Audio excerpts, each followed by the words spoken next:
All right, and with that, it is my pleasure to officially welcome everyone to this evening's AMCSI virtual conference. If my computer wants to respond, there we go, yay! So my name is Jean Ballant, and I'll be serving as a technical moderator in the background for today's session. In just a moment, I'll turn it over to Ani to officially get things started. But while we're waiting, we're going to go ahead and cover a couple of basic, basic housekeeping items and check to see if everybody is comfortable joining us. So one of the things we're going to do now is ask those of you who may have turned on your camera while we were waiting to go ahead and turn that off so that we can focus on our presenters during their presentation. And then the other thing that I'll be doing is I will go ahead and close the meeting chat down so that you can only chat with me. So you are able to privately send in questions and comments. So we are hosting the session live in Zoom and on Facebook. So you'll be able to watch or participate on any device that has internet. But if there are any problems with the internet for you, you can simply call in and listen on the telephone lines. Now, please know we have kept everyone muted, and we will also ask all of our audience to stay off camera so that we can focus just on our presenters. Hopefully later, though, we'll have a chance where you can come back on camera and wave hello or goodbye to each other for the evening, but until then, let's stay off camera. And we will remind everybody that we expect to have a wide range of attendees in the session this evening. So we ask that you keep your comments age appropriate, as there may be a number of younger participants joining us today. Questions, comments, technical issues, those can all be reported using the meeting chat. The meeting chat has been locked down, so you can find me, the technical moderator, and privately send messages to me at any time. And related to one of the messages that just came in, the meeting is being recorded, and we'll be posting recordings from the virtual conference. Every day the virtual conference will be available to replay on demand. So starting next week, you'll be able to watch the sessions from the conference this week. So just to make sure that everybody is there and can hear me, if you want to take just a quick moment to open up the meeting chat in Zoom and send a quick hello message. I love to make sure that my audience is comfortable using that chat. They can see and hear and send in some messages to me. And while I am waiting for those hellos to come in, and I do mean it, each and every one of you, now is the time to open the chat. Oh, there they go. There are the hellos. Excellent. Thank you, ladies and gentlemen. Very quickly, most of you have been in the Zoom environment with us this week, but just as a quick refresher, if you are new, you'll find audio controls in the bottom of your screen. Presentation materials will appear on the main portion of your screen. And then, of course, there are additional Zoom controls, so you can pop out and see who's joining you, as well as to open up that meeting chat to send in your questions and comments.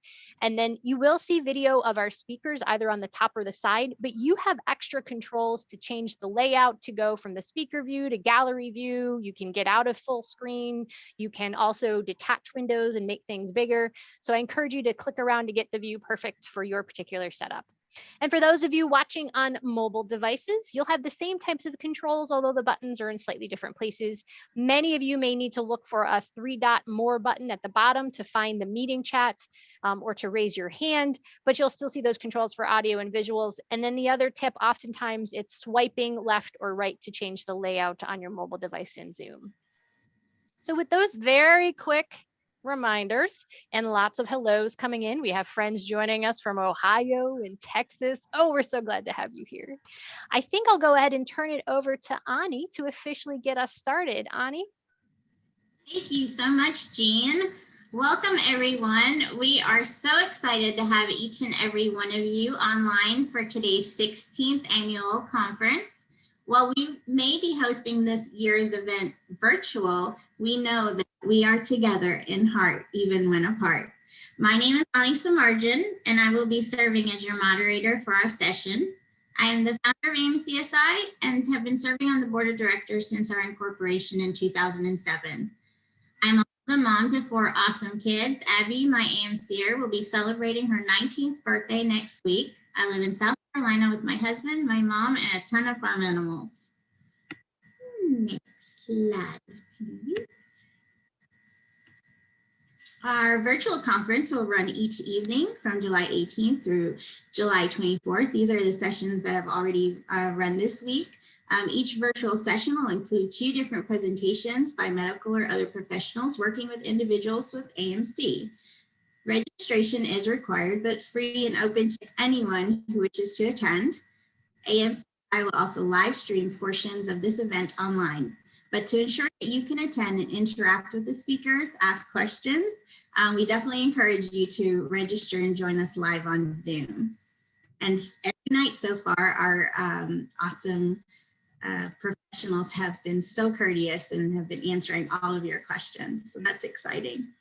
And then next slide is our upcoming. So what we have going on today and the next 2 days, including our closing ceremonies, which is really exciting. Also, you don't see it on, I'm not sure if this image has been updated. Yes, it has, Jean, right? Okay, Dr. Nichols will be presenting her MISS presentation on Saturday, right before Dr. Bimbosa. And don't forget, at closing ceremonies, we will be announcing the 2022 annual conference location. So that's exciting, and I know you'll all be here for that. All right, so here's just a quick overview of our agenda for today or for tonight. We will start our presentation with our fabulous Super Suits group, and that includes Michele Lobo, Andrea Cunha, and by Lee. Immediately after that presentation, we will hold a brief Q&A segment. Please note, we encourage you to send questions and comments into the chat window to our technical moderator, Jean, who you met earlier, so we can address as many possible questions in our Q&A. Later, we will welcome our second speaker team, and that is Fran Guardo and Mary Beck. And they will be doing the multi-modal treatment for early intervention. And following their talk, we will also do a Q&A session. Right here, next slide. The virtual conference is organized and sponsored by AMCSI, a nationally recognized 501c3 nonprofit organization. In a nutshell, we help families manage and navigate the realities of AMC. Slide, please. All right, so this is our membership benefits. For those of you who have joined or renewed this week, thank you so much. We are running a $5 off special, so we definitely encourage you to join or renew if you haven't already. Hey, Jean, can we poll the audience and see how many of our audience members are members of AMCSI? Oh, we certainly can. So there's a new window that's popped up, and you all can read through those options and click on your answer and then hit the submit button. Almost everyone has voted. And for those of you who haven't, please go ahead and take a moment to do so. Most of the other sessions have gotten to 75% or more responding. We're almost there. I know you can do it. It's more fun when you click on the poll, I promise.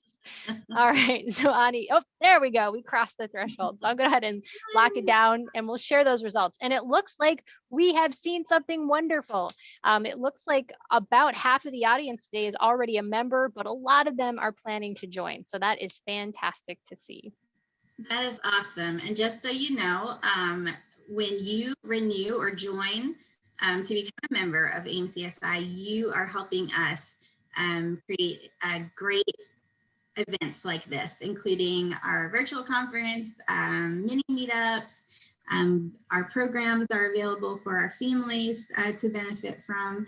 So thank you so much for becoming a member. It has definitely helped, and it has also helped offset the cost of our virtual conference through Zoom. So thank you so much.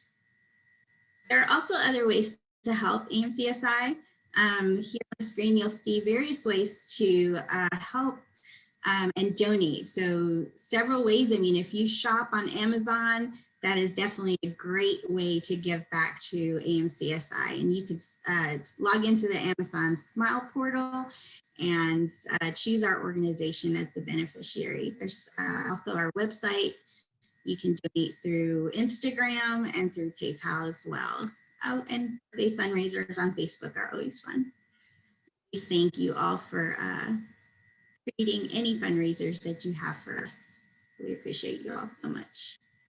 All right, so now, Jean, are we going back to another poll? Let's learn about our audience members. Yes, we are. So there's one more set of questions that we'd like to ask you. So you should see a new window on the screen asking where you're joining from and why you are joining us today. And at least for that second question, you can check all the options that may apply to your situation. So we're curious to see why you're here, but our speakers would also love to know so they can help to tailor their conversations later on today. So again, I'll encourage everybody in that pop-up, just scroll through the options, click on them, and then make sure you hit the submit button at the bottom. When you're done, you can close the poll window. And in just a moment here, I'll talk about how you have responded. So we're right around 60%, 63. I know a few more of you are going to click in and answer, and then we'll go ahead and close the poll down and talk about who's joining us. Okay, so I think with that, I'll go ahead and close the poll, Ani, and let's take a look at those results. So, hey, guess what? Northeast came back on top again. So we have a large sector from the Northeast, but it does look like we've got a great distribution, though, quite all from all over the place. And for our international guests, if you want to chat in where you're connecting from around the world, that would be great because it's always nice to see the great reach that we have. Also, Yeah. it does seem like, Ani, again, the about half of our audience is here because their child has AMC, but we have a lot of individuals or adults with AMC, and then a number of people who either work with or know someone with AMC. They may care for someone, but a lot more people tonight are indicating that they're just curious and they want to learn more. Okay. Great to see. Wow, that is awesome. Thanks, Jean.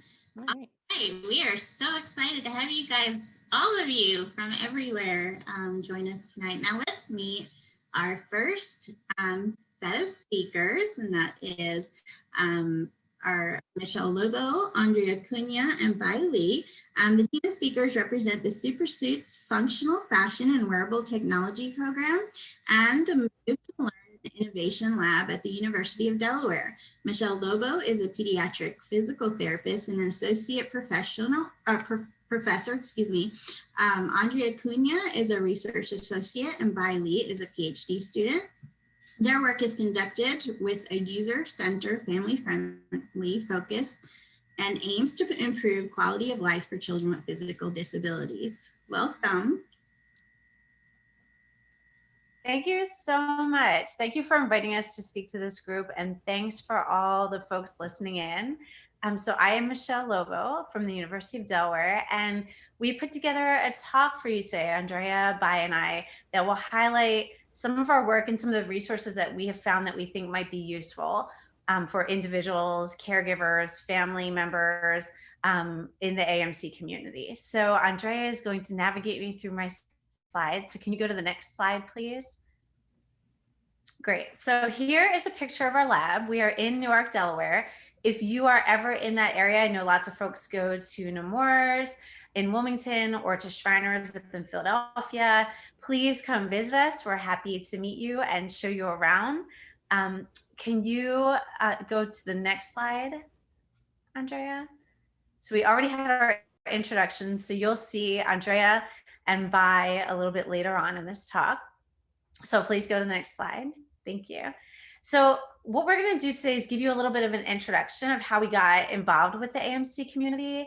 Then Andrea is going to talk about our work with a soft exoskeletal garment. So it's a shirt that actually gives support and assists with arm movement for young children birth to 3 years old who have arthrogryposis or other diagnoses, but we're going to highlight our work with kids with arthrogryposis tonight. And then Bai is going to talk about our more recent work, trying to create solutions for older individuals, anybody older than 3, to create support devices to help with arm function.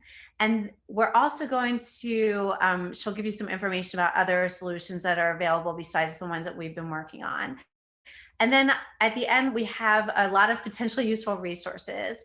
And I know these have been shared with you. They'll be shared through links in the chat and on social media. So those will be available to you, but feel free to take screenshots of those or access them through those other links. Next slide, please. Thank you. So how did we get involved with Rehab Technology and with the AMC population? I did not work with Rehab Technology before I started working with an exoskeleton to assist arm function for individuals. And I had a grant from NIH to work on that exoskeleton with infants who had been born with brain injuries, significant brain injuries, or very preterm. And while I was doing that grant, I met one amazing family with an 8-month-old who had AMC, and they wanted to try that exoskeleton on that child. And no one had used exoskeletons with kids that young, but we thought, let's try it out. And we tried it. And the very day that we gave that to him, that night, she texted me, and she and her husband had put all the kids to bed, and they were watching him play these games that for 8 months he had not been able to do, like stacking his rings on his little ring stacker. And, you know, they were just so happy, and I was so happy. And so we're all crying, you know, I'm crying in bed at night watching this video. And I thought, this is really cool. Like, as a PT, I'm used to seeing change across longer periods of time, but having a change that can happen that quickly for somebody was really important to me, and really meaningful for the family. So they started telling other individuals, because you know how your community works. All the folks that are on here at the end of your day, the parents, people that identified as being parents, you know, you're actively seeking out information for your kids. So next thing we know, we have all these families with young kids with arthriposis contacting us, and we were able to do some really nice work with those families that Andrea is going to talk to you about. So that's how we got started. And this population has been really fun to work with. The families have been amazing. So we're so grateful to be a part of this community now. So next slide, please.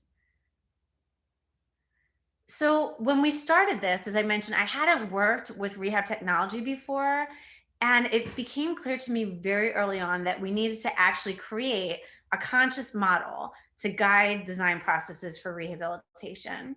Next slide.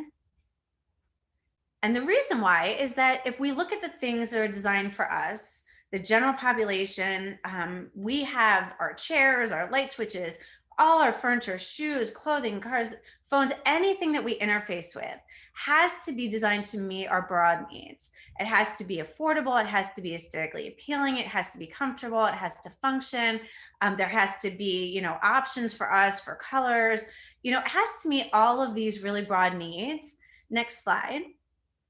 Because if it doesn't, and here are some examples of times that products have not met these broad needs for people, people are just not going to buy them. So next slide.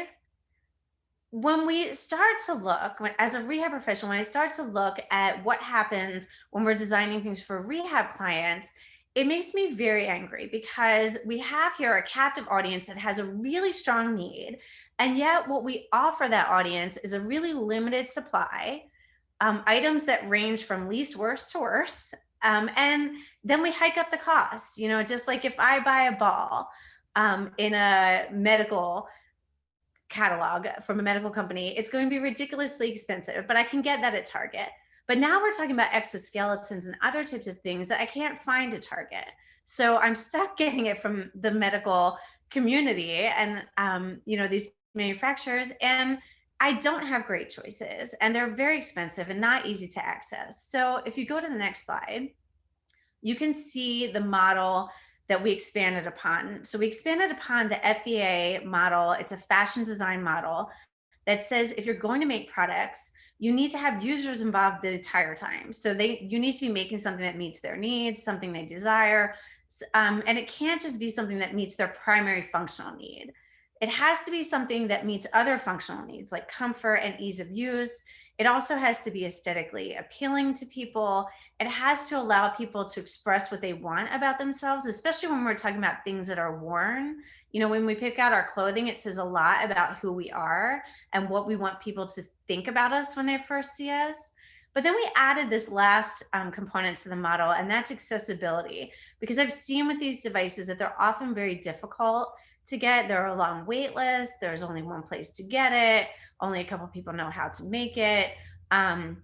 They're really expensive. So accessibility is also really important. And this is the design model that we expanded upon and created this FEA2 model. And I now go around to robotics conferences and engineering conferences and talk to people that are making rehab technology and encourage them to use this model when they design. And if you go to the next slide, you'll see why, you know, it seems sort of like a no-brainer. Wouldn't we consider all of those things when we're making products for people? but we're really not considering them. And here's just one example. So I thought it'd be really interesting to look at lower extremity braces. So your ankle braces, knee braces, hip braces, and figure out what people think about those, because those have been around for more than 100 years. And when we talk often to people who are making devices, they say, well, the most important thing is that it functions. It has to serve its primary function, and then we can go back and pretty it up or make it more comfortable or more appealing to people. So I thought, okay, let's look at these braces that have been around for more than 100 years and see how well those are doing, because did somebody come in and try to meet users' broad needs? So we went through open source literature, so like online blogs and forums, and we went through scientific literature, which is here listed as PubMed, and we just wrote everything that people were saying about their lower extremity braces. And were they neutral perceptions? Were they negative perceptions? Or were they positive? And when it comes to function, what you can see is that when we average across all those sources, about half of the comments are positive and about half are negative. So that tells us that even though we're saying function is the most important thing, we still have a lot of room for improvement in that area. And then if you go to the next slide, you can see that for the other areas of the model, in terms of expression, aesthetics, and accessibility, these negative comments, which you see in orange, in the scientific literature and in the open source literature, they're overwhelmingly negative. So people have a lot of concerns about these devices. So that tells me that this idea that we'll make something that functions and then try to fix it up, put the icing on the cake later, that model's not working. We need to have people involved, users involved throughout the design process from the beginning. And we need to make sure that we're meeting broad needs, not just this primary functional need.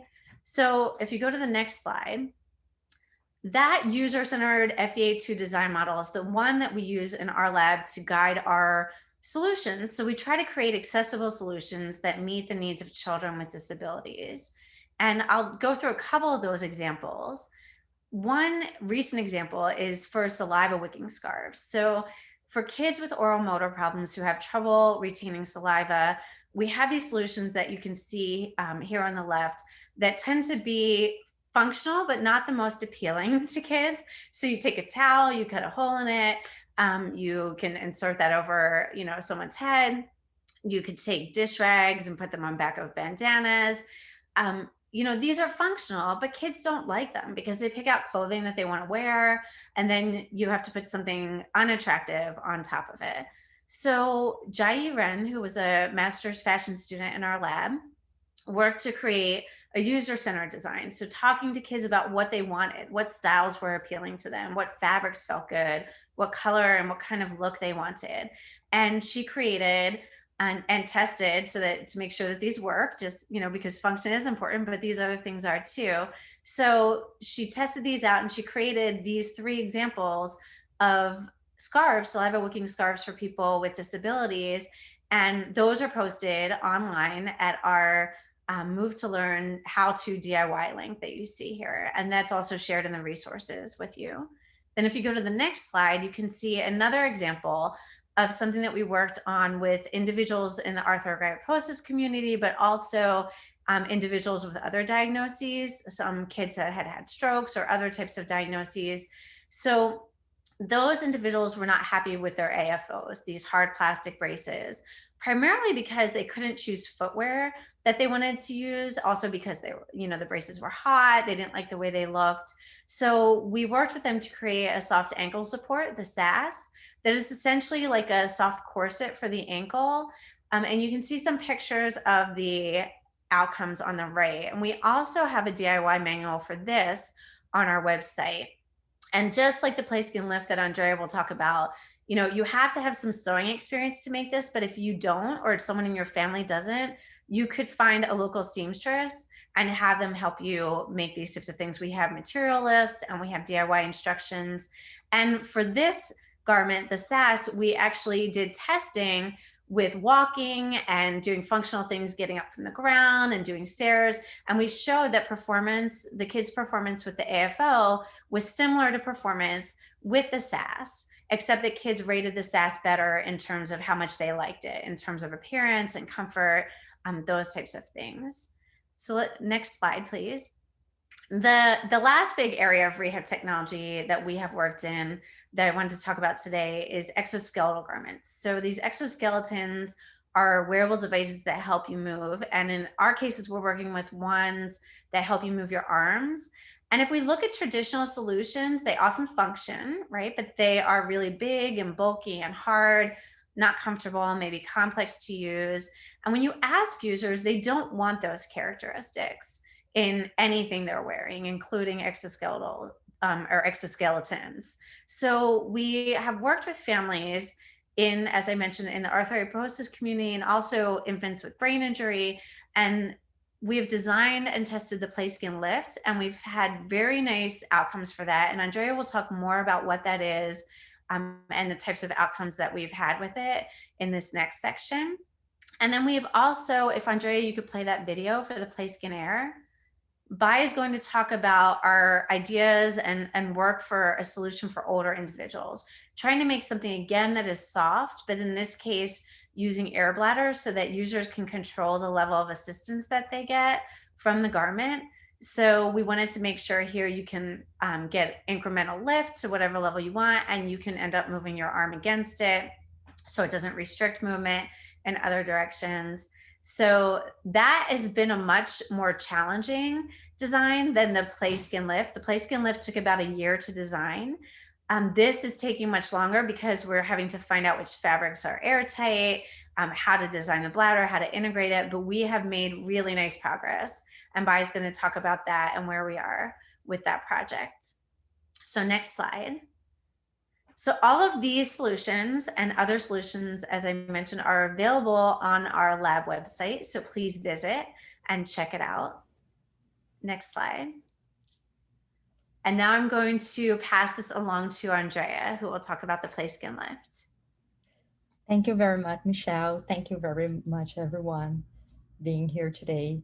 So this is our garment, was designed, and Michele mentioned, trying to focus on function, of course. And as a therapist, always we think about that's the important thing we want for advice, but also try to address all the components and other areas that Michele mentioned in that model, as for example, comfortable, if it was easy to use, if it's attractive, accessible, affordable, that highlights personality, and using the everyday lives environment.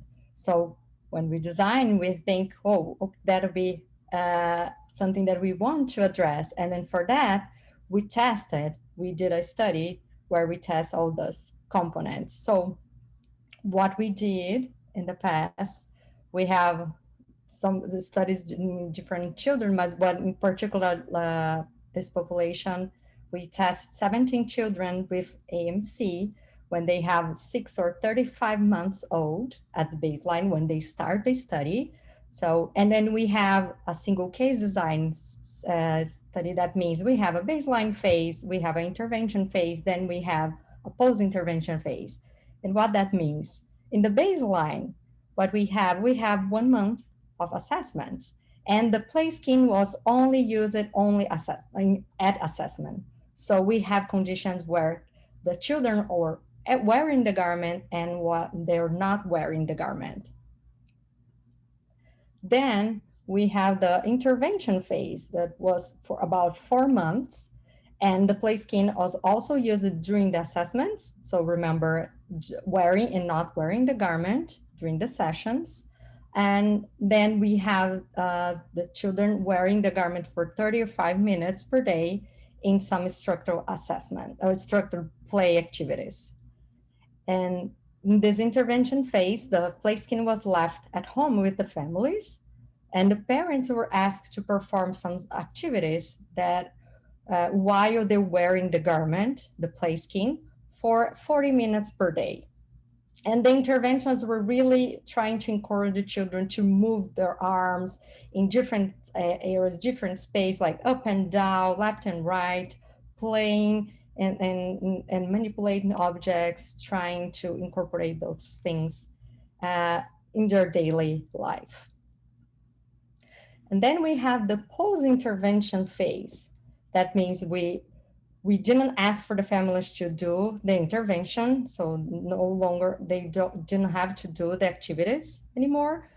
But if they want to have the garment, they were left with the garment, right? And the PlaySkin was only used at assessment. So we have the children wearing the garment or not wearing the garment. And I'm gonna talk why we did that a little bit. And the outcomes we have for those during the assessments, we test the feasibility of intervention. So we ask for parents the number of days they did the activities and the minutes they used the garment per day. We also test shoulder strength, that asking for children to perform active range of motion, like move their shoulder, and then see if that improve across time. And we also have 2 assessment. That means reaching for objects. They could contact the objects in any way, right?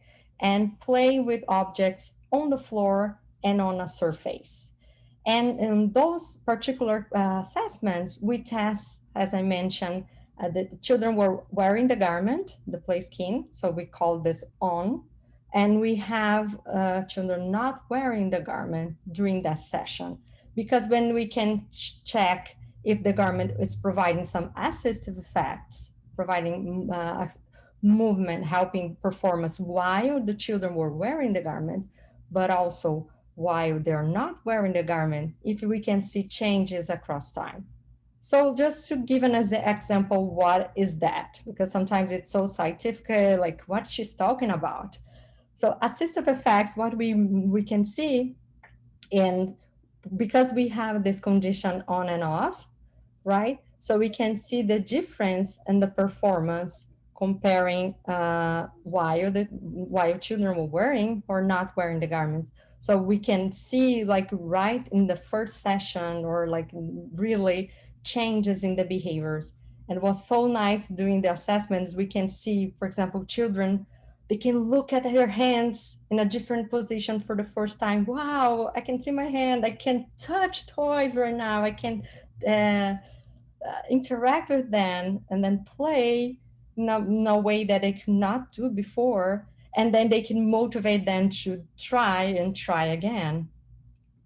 And that's why we can see this rehabilitative effect. So when we see while the children in the circles, we can see while the children was not wearing the garment, right? Like, so they don't have the garment in the assessment. So we can see improvements across time, so they improve their performance independently, because we believe they were motivated to perform over and over again, and the intervention promotes this better performance. So I'm gonna talk right now about our results. And first I'm gonna start with the feasibility intervention and the parents' perception about our garment. And what we found was very interesting, that we found that the daily activities parents found that was feasible to perform. So they report that they use it for the PlaySkin for 90 minutes per day on average, but it can range for 30 minutes to 285 minutes. So it was really depending on the family, but at least they were wearing for 30 minutes per day. And also we found that they use it on average 6 days a week. That was really high through during the 4 months of intervention. What we found as well about the parents' perceptions about the PlaySkin, we have some questions, and then we have a ranking scale, meaning 1 was very difficult and 5 mean very easy, and trying to address all the aspects that Michele mentioned in the model. So not just checking if it was like as the device was functional device, but also accessible, then expressed in terms of aesthetics. What we found that they like how the PlaySkin met their functional needs. They have higher scores saying that it was comfortable for using during 5 minutes, 15 minutes, or 6 minutes. And the PlaySkin Lift do not impact any or limit any activity in daily life, and also do not limit any transition among positions, for example, sitting, rolling, and so on. So there's very really good scores. And they also like how they met the expressive and aesthetic needs. They range as overall appearance as high. And they also found that it was easy to put it on and off, and also easy to take outside places, not just only at home. So it was really accessible for them. And how about remember about the assistive effects? I'm going to talk about the results that we saw. Remember those conditions while children were wearing the garment or not wearing the garment.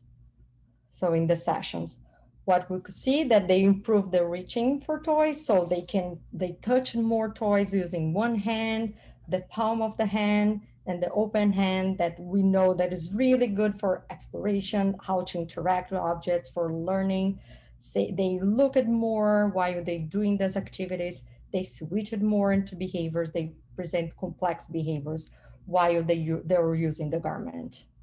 And while playing with toys on the floor on a table, we saw similar results, saying that they touch more with one hand, use it more both hands on the floor, start lifting objects, manipulating objects, having this looking while doing these behaviors, present more behaviors, switch it more into behaviors, and present more complex behaviors while playing in the set while you're using the garment, wearing the garment.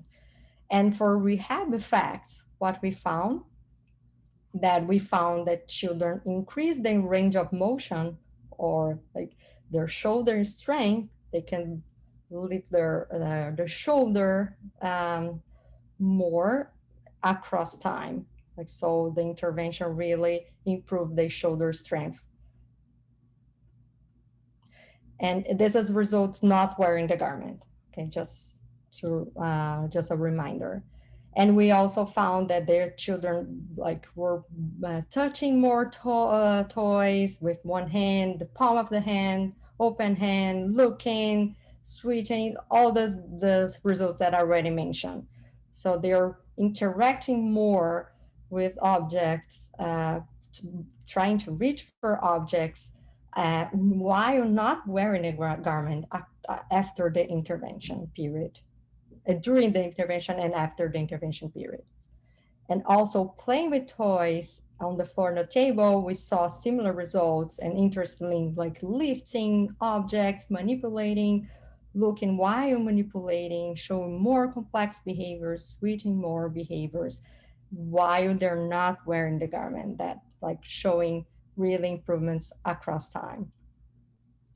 So our findings, just a summary, what we found that the PlaySkin was really feasible for parents to use for intervention for at least 30 minutes a day.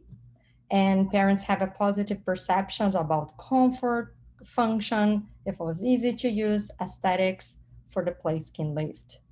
And importantly, the PlaySkin Lift improves strength, reaching, and play abilities, not just while they're wearing the garment, but also independently after the intervention period. So as Michele mentioned, our PlaySkin Lift,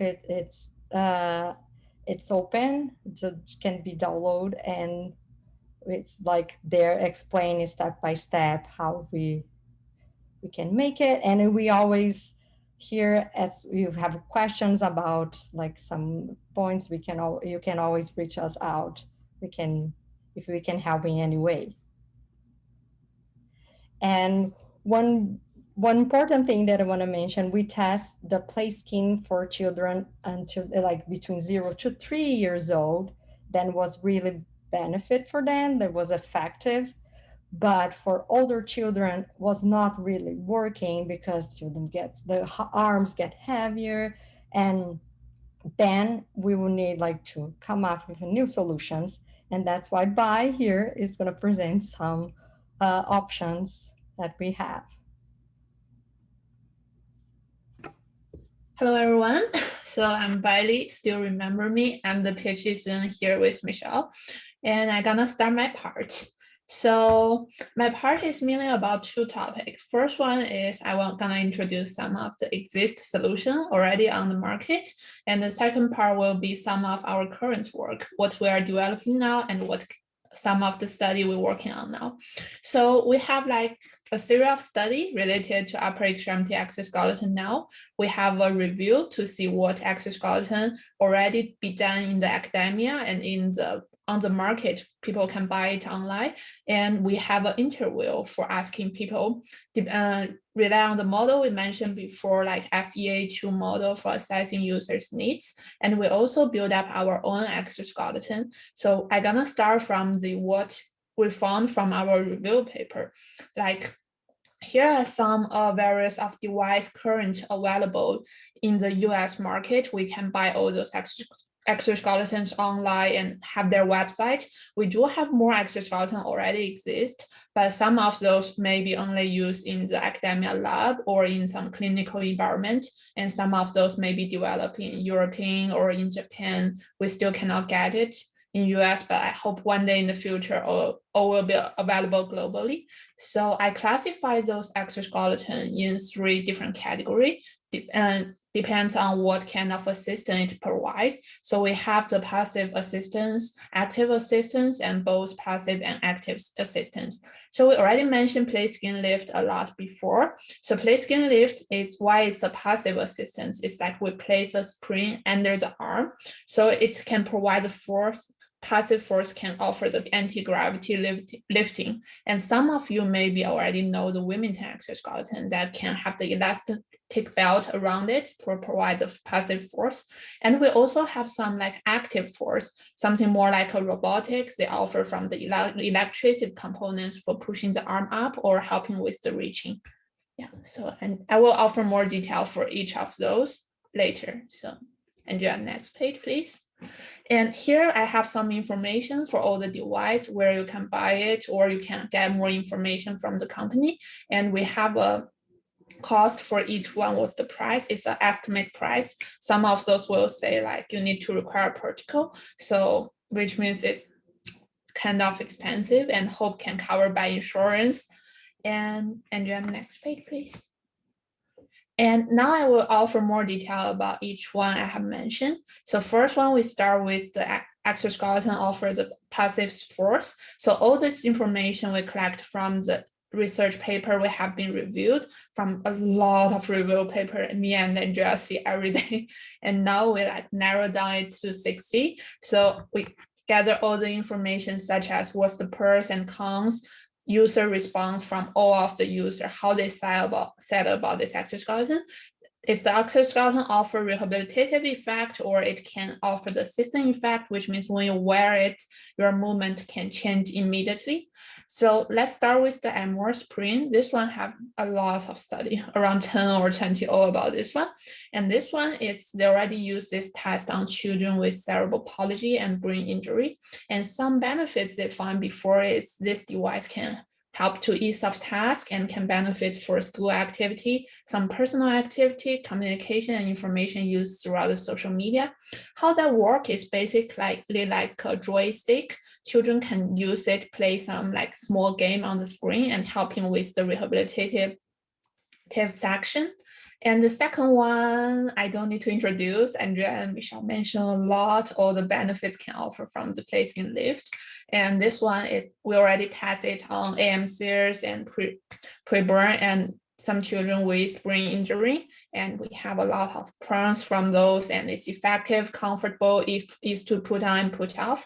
And for those, like if I didn't mention there's no cons there, didn't means there's no cons, just means all the research paper have been published before, no researcher report, or they didn't assess those before. And for the last one, Wilmington exoskeleton, from my personal view, I think that one is the best one I can find now in the market. So that one can provide both assistive and rehabilitative effect, have been tested on a lot of different neural diagnoses like AMCS, SMA, muscular dystrophy, or the arthrogryposis, and some benefits already show up with the comfortable, easy to put on and put off, effective, hard to use the, sorry, this one, and keep the lamp in the right position and benefits for the activity. And some cons show up before. It's like some user report is hinder the movement, ineffective maybe, cannot fit into the car seat because it's kind of large and it's bulky. And when people use the bathroom, it's kind of hard, but do help with a lot of activity already. So Andrea, next page. And the next page is more about like other three types of exoskeleton. They offer the active assistance and both passive and active assistance. And you can see from the screen, they look very similar with the MR Spring. Only the part they control is first one is only control the hand, and second two is you can hold the elbow and then play the joystick around. So that one can help all the shoulder, elbow, and some of the hand. And they all of them show the rehabilitative effect. For now, all the study have done before only in laboratory and clinical, but I hope one day in the future, or like from now, that one can be used in the home and people can do rehabilitative at home instead of like go hospital every day. And those are already tested on children with stroke, hemoptysia, or the CP. And Andrea and I do found more literature and mentioned the test dynamic arm support, but sadly all the literature didn't mention which exactly device they use or like which brands they choose, how they get it. So I find some link online, like where they sell the dynamic arm support, and I hope those links will be helpful, will be the useful resources for you to figure out which device might be helpful for your children or for your family. Yeah, next page. So after the exist study, let's talk to what we are working on now. So we are working on develop and initial evaluate of a PlaySkin Air pneumatic exoskeleton garment. So this one is the job we're working on now, and I'm so excited. We already spent tons of years almost there, and we have some like exciting process I want to report now. It's like we already successfully developed a fabric air bladder that can reach in the arm, which simulates a weight of an 11-year-old male's arm to greater than 120 degrees. So it's about here, and you can show it in the video. It's already like can reach most of the functional area. And we hope the next step we can integrate in the garment and make it real wear on the real life people to all the AMCSI and to the children with disability to try out whether that one will work when it wear on the real life people and see how that work, where we need to improve. Yeah, and then next page. And here are some things I mentioned before. I was saying we do a review and we are working on designing this exoskeleton.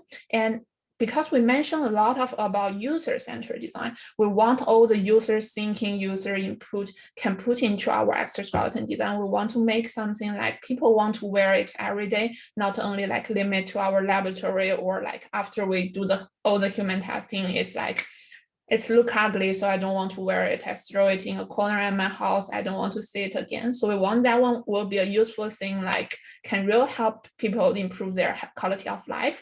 So we want to interview people who will be the potential user of this device. And this result we will not only use by our group for design the PlaySkin Air, we also want to report to all the researchers who is in this area, want to make some assistant device real useful for the children with AMCSI or all the children with upper extremity. So if you want to join our study, so if you have a children aged between 3 to 16, or you're the caregiver of those individuals, and we have an interview, it's ongoing. We have a short series of questions. Those questions maybe include some challenge with the daily activity, some device utility, and what kind of garment would you prefer, what this exoskeleton should look like, and what you don't like it, and something about like which thing is important for us to consider. And this interview will be not more than 100, but 1.5 hours, about 60, I hope. And this interview can performed via Zoom or at our school, at your home. Any conventional location is good for you. We can do it anywhere. And if you want to get more information about this project, please feel free to contact with me, text me, phone me, or send me email. I always reply super quick, and I'm a social media person. Anyway, you can find me, join the study. Yeah, so next page.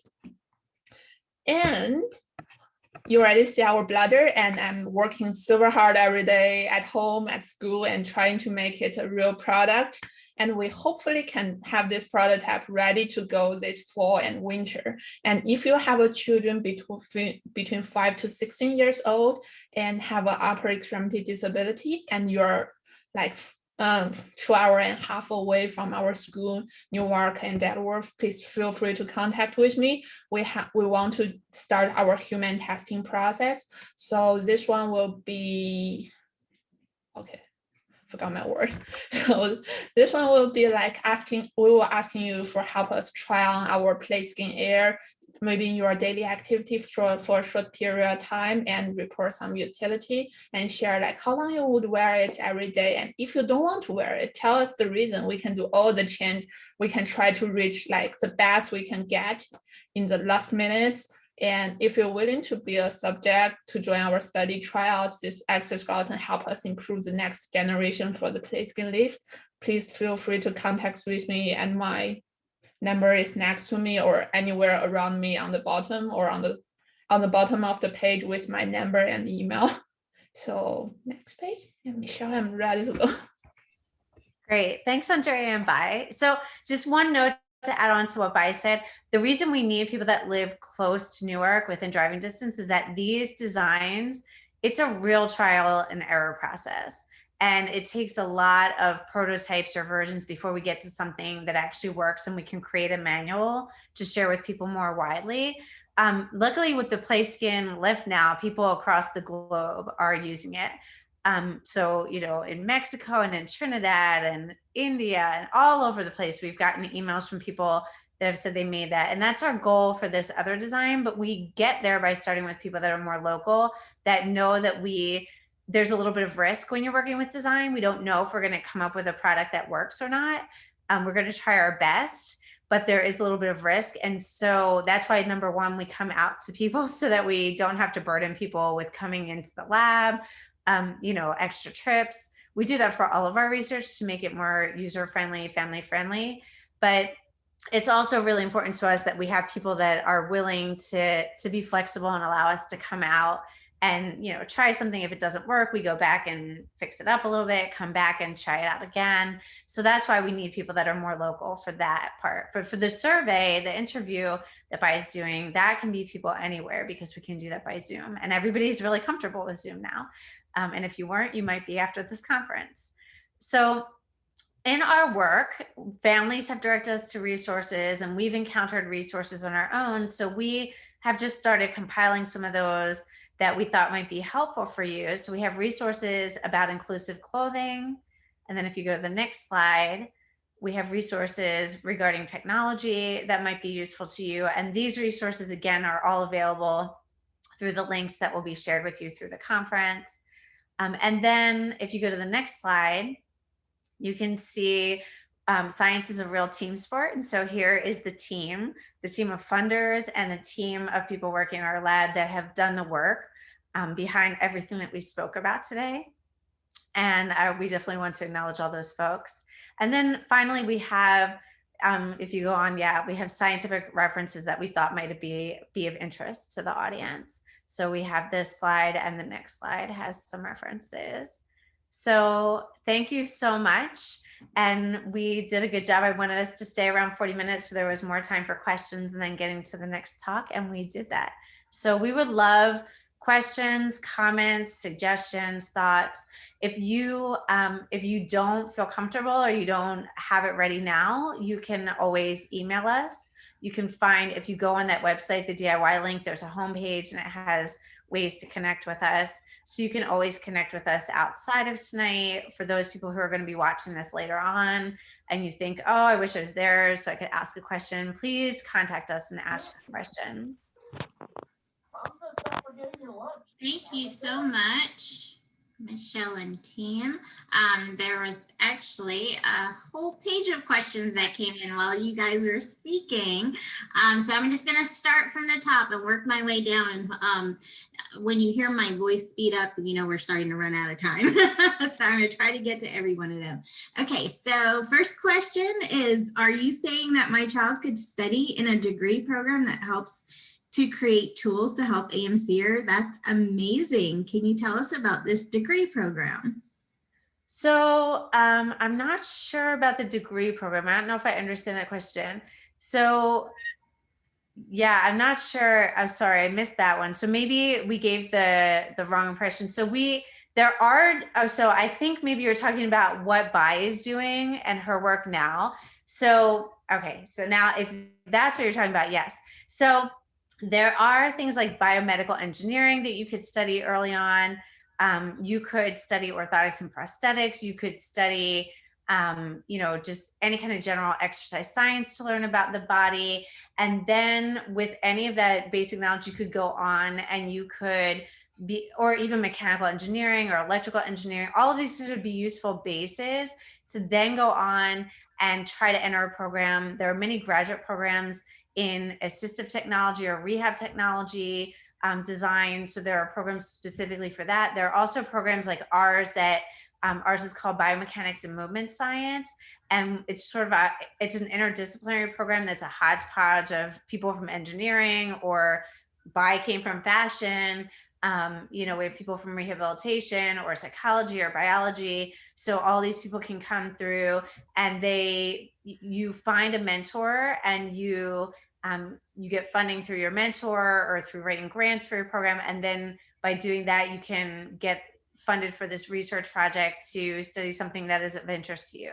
And so for us, like in our program, all the labs have different focuses, and our focus is really heavily on interventions, educational interventions and technologies to support individuals with physical disabilities who might be at risk then of other associated disabilities and things like that, like cognitive or intellectual disabilities. Sometimes for very young kids, you see those associated with some of the problems that we see, like cerebral palsy and things like that. So yes, I didn't understand the question at first, but I hope that answers. So yes, there are people studying that, and that is an option. And I will emphasize too that now funders in schools and programs are very focused on diversity, equity, and inclusion. And when they focus on that, they tend to be thinking about racial diversity or ethnic diversity, gender diversity.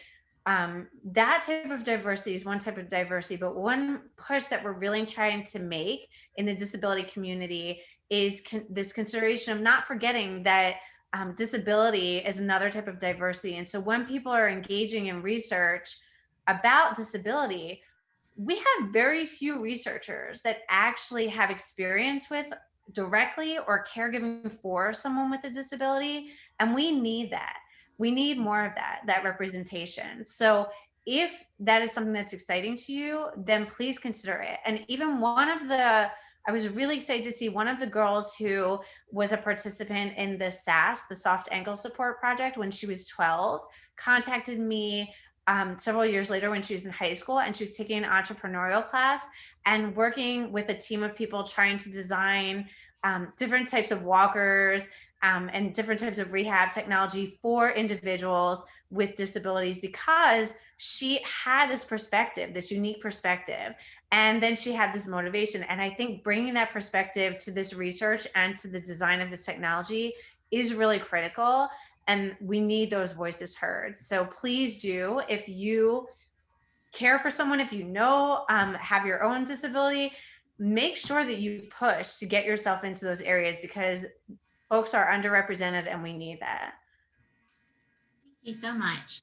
So since you quickly touched on it, we had a question about the soft alternative to an AFO.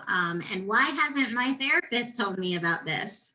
Yeah, so getting information out is the hard part. So we need everybody to start spreading the word. So now that you know, tell your friends, tell your therapist, let them know, start sort of pushing, because it is a little bit uncomfortable sometimes for therapists who haven't made things before to figure out, how would I find support in my community to make these things, or how could I make it on my own? So, you know, be a little pushy, push for those things to happen.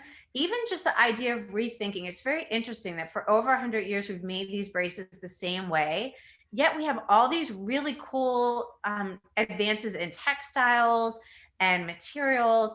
And we really need to think, we need somebody to be active voices. We need many active voices to make people rethink these things. If we're not happy with these AFOs and nobody's asking us, we have to make it heard that we're not happy. And we have to try to go back to the design process drawing board and think about, what could we do differently? Let's start with, what is the list of needs that we have? What types of materials and what types of designs could address those needs?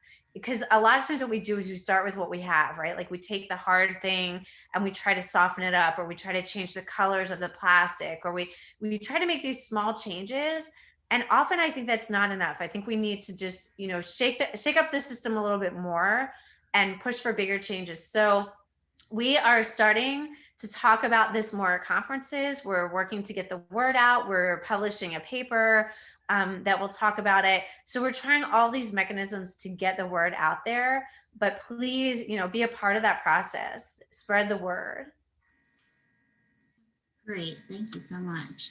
How has COVID impacted your work? And let's see, the second part to this is, how can you design for kids that you couldn't meet with in person? Yeah, so we start off in person with lots of people very close by till we get a good process. And then, for instance, in the study that Andrea talked about, many of those people, the majority of those people, did not live nearby. Many of them we never met in person. So we then figure out ways that we could do through teleconferencing or through written instructions. We can get measurements from people. We can make garments. We can mail them out to people. People take videos of their kids performing and doing the play activities and then send them back to us. We can even send toys so that the toys are standardized across all the kids. So we actually did that before COVID, just because it's challenging to find a lot of individuals with arthrogryposis that are within driving distance, that are of the age requirement and would like to participate. So that helped us open up the opportunity to research to a larger group of people. That sort of made us a little bit comfortable already before COVID came with online or more distant data collection. But COVID has been a little bit bad for some of our in-person studies. And it's been a little bit bad in that it's slowed things down for Bai. You know, she would have liked to start testing on people probably a year ago, but it just was not really safe. So now that things are looking better, we'll transition into that. But in one way, it's better because people that are not used to teleconferencing are now getting more comfortable with it. So parents and kids can participate in interviews and things like that from any country or any part of the US. So in that way, it's been a little bit helpful. Great, thank you. So a couple of just, I guess, logistical questions. Is the PlaySkin washable? How do you care for it? Do you treat it like other clothing? Yeah, so you can wash it like other clothing. You probably want to do it like more on the delicate cycle so that you don't stretch the material too much every time you wash it. But you can wash it like other clothing. What you do is you just take out the springy inserts and then you don't wash those. Yeah, and that also is really important because babies spit up a lot and young kids get dirty. And, you know, so that's an important consideration that people had for clothing. And the other thing is cost, you know, making sure that the materials are all less than $30, 30 US dollars to purchase. And then you might have to pay for somebody like a seamstress to help you, but it's all feasible for many people to afford. And that's important too, because we know, like, especially in the first year of life, kids are changing sizes every few months. And maybe you want more than one copy of it. So that makes that possible. Have you created clothing to help with the lower extremities? So we have created inclusive clothing. I've had a grad student, Martha Hall, who now works in the College of Health Sciences at UD, and she does a lot with inclusive clothing. She's done like jeans with different types of fasteners so that kids can dress themselves more easily. So if you're interested in that type of thing, you can connect with her. We have not done supportive clothing besides the soft ankle support. We haven't done like exoskeletons for the legs yet. We've only focused on the arms. Do you design things for adults? So yeah, so we're a whole group of pediatric physical therapists. So we skew toward younger kids. However, teenagers are very close to adults in size. And so the work that Bai is doing now with the PlaySkin Air, it's something that would be, if we can get it to work for the kids in her age group, it will work for most adults. It might end up having an upper weight limit that it doesn't support. Maybe there needs to be another type of solution for adults that weigh more, but or even teenagers that weigh more. But we're working with an age range that 15-year-olds, if any of you have 15-year-olds, many of them have gone through their growth spurts, and they are somewhat similar to adults in their size. And the important thing about sizing is that it's not just the age or the weight of the arm, but also the length of the arm that impacts the design. And that's why even our really skinny 4-year-olds, the PlaySkin Lift ends up not really working really well for them because their arm just gets really long, and that's harder for the design to support. Great, thank you. Does the PlaySkin interfere with splints at all? So you can use the PlaySkin with splints. So most splints are going to be at the level of the hand and maybe the forearm, and the supports in the PlaySkin really just go through the elbow. So it should not get in the way of those types of hand splints. If you had something like an elbow splint or a brace that goes around the elbow, then maybe you would have to just coordinate and make sure that it's not causing any rubbing with the insert. But I'm sure it'd be still possible if you just maybe cut a little tunnel in the padding for that elbow splint, you could probably make it work. Great. Can an AMCer put the PlaySkin Lift on by themselves, or do they need an adult to help them? So for the PlaySkin Lift, because these kids are all younger than 3, they're not typically dressing themselves anyway. So they do need someone to help put it on. And this is why, again, that solution is nice for younger kids, because number one, it's something that they need help putting on. And even the passive assistance, all the passive exoskeletons that Bai mentioned, those require somebody to decide how much help you're getting. So somebody's putting the elastic bands on your Rex, or somebody's putting the inserts in your PlaySkin, and that ends up being a limitation that older children or older individuals don't prefer, because sometimes you want your arms maybe at desk level, sometimes you want them at grooming level, and other times, like in the hallway when you're just walking around at school, you want them down at your side. And we can't control that, so we end up just putting you at this desk level all the time, and the kids complain that the passive exoskeletons make them feel like zombies or something, that they don't want that all the time. So this idea of variable assistance ends up being important for people. So the answer is that with all of the exoskeletons, they are very difficult for people to put on their own, and that is a design challenge that we need to address for older individuals who can dress themselves.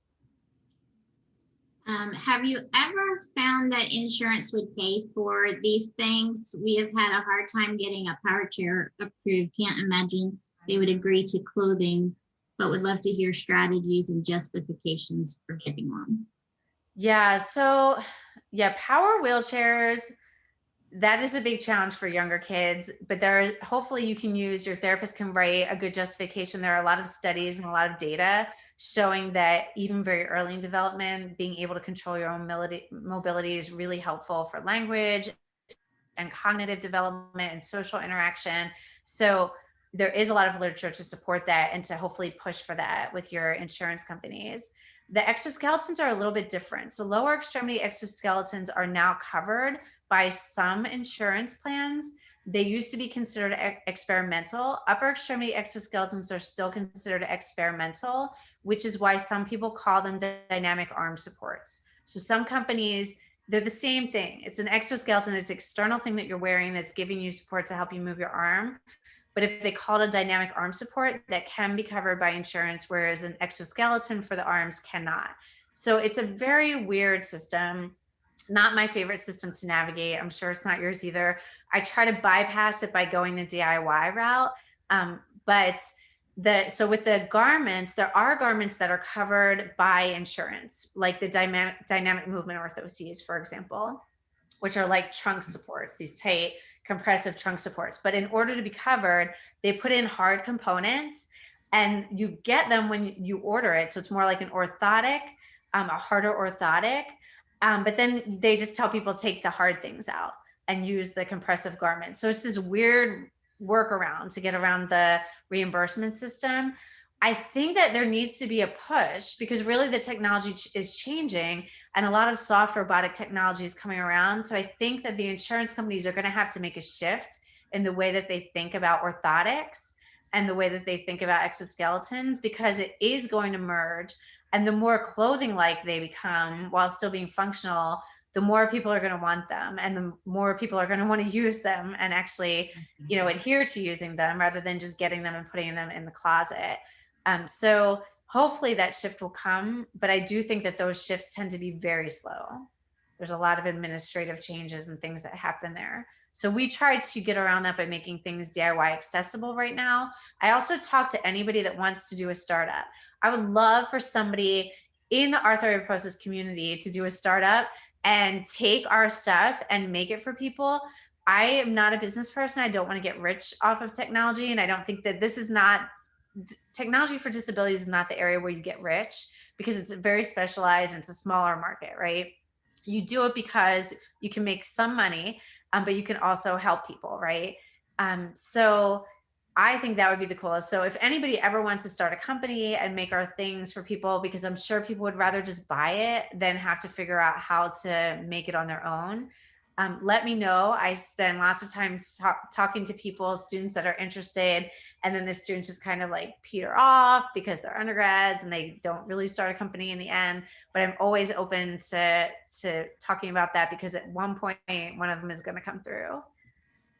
That's great. I hope somebody is on here listening. That would be wonderful. So next question, is the PlaySkin adjustable so that it grows with the child at least a little? Yeah, so the PlaySkin allows for a little bit of growth. So you buy the clothing, maybe just a little bit. It's just like your regular clothing. You buy off the shelf clothing, onesies or shirts for the kids, and then you adapt it. So it's just like any regular clothing would be, except that you have to adapt it just to be a little bit more form-fitting around the arm and the trunk, right? So you can give it a little bit of extra room, not too much, or the inserts are going to shift, but you can give it a little bit of extra room so that there is room for growth in there. And then, so they've lasted, like our kids in our study that had it for at least 5 months, or the 6 months of the study, it lasted for those 6 months. There might have been one, I remember one child that we did have to make a second one for during that time, but most of the time it fit throughout that entire 6-month period. So it's not like you're making one every couple of months.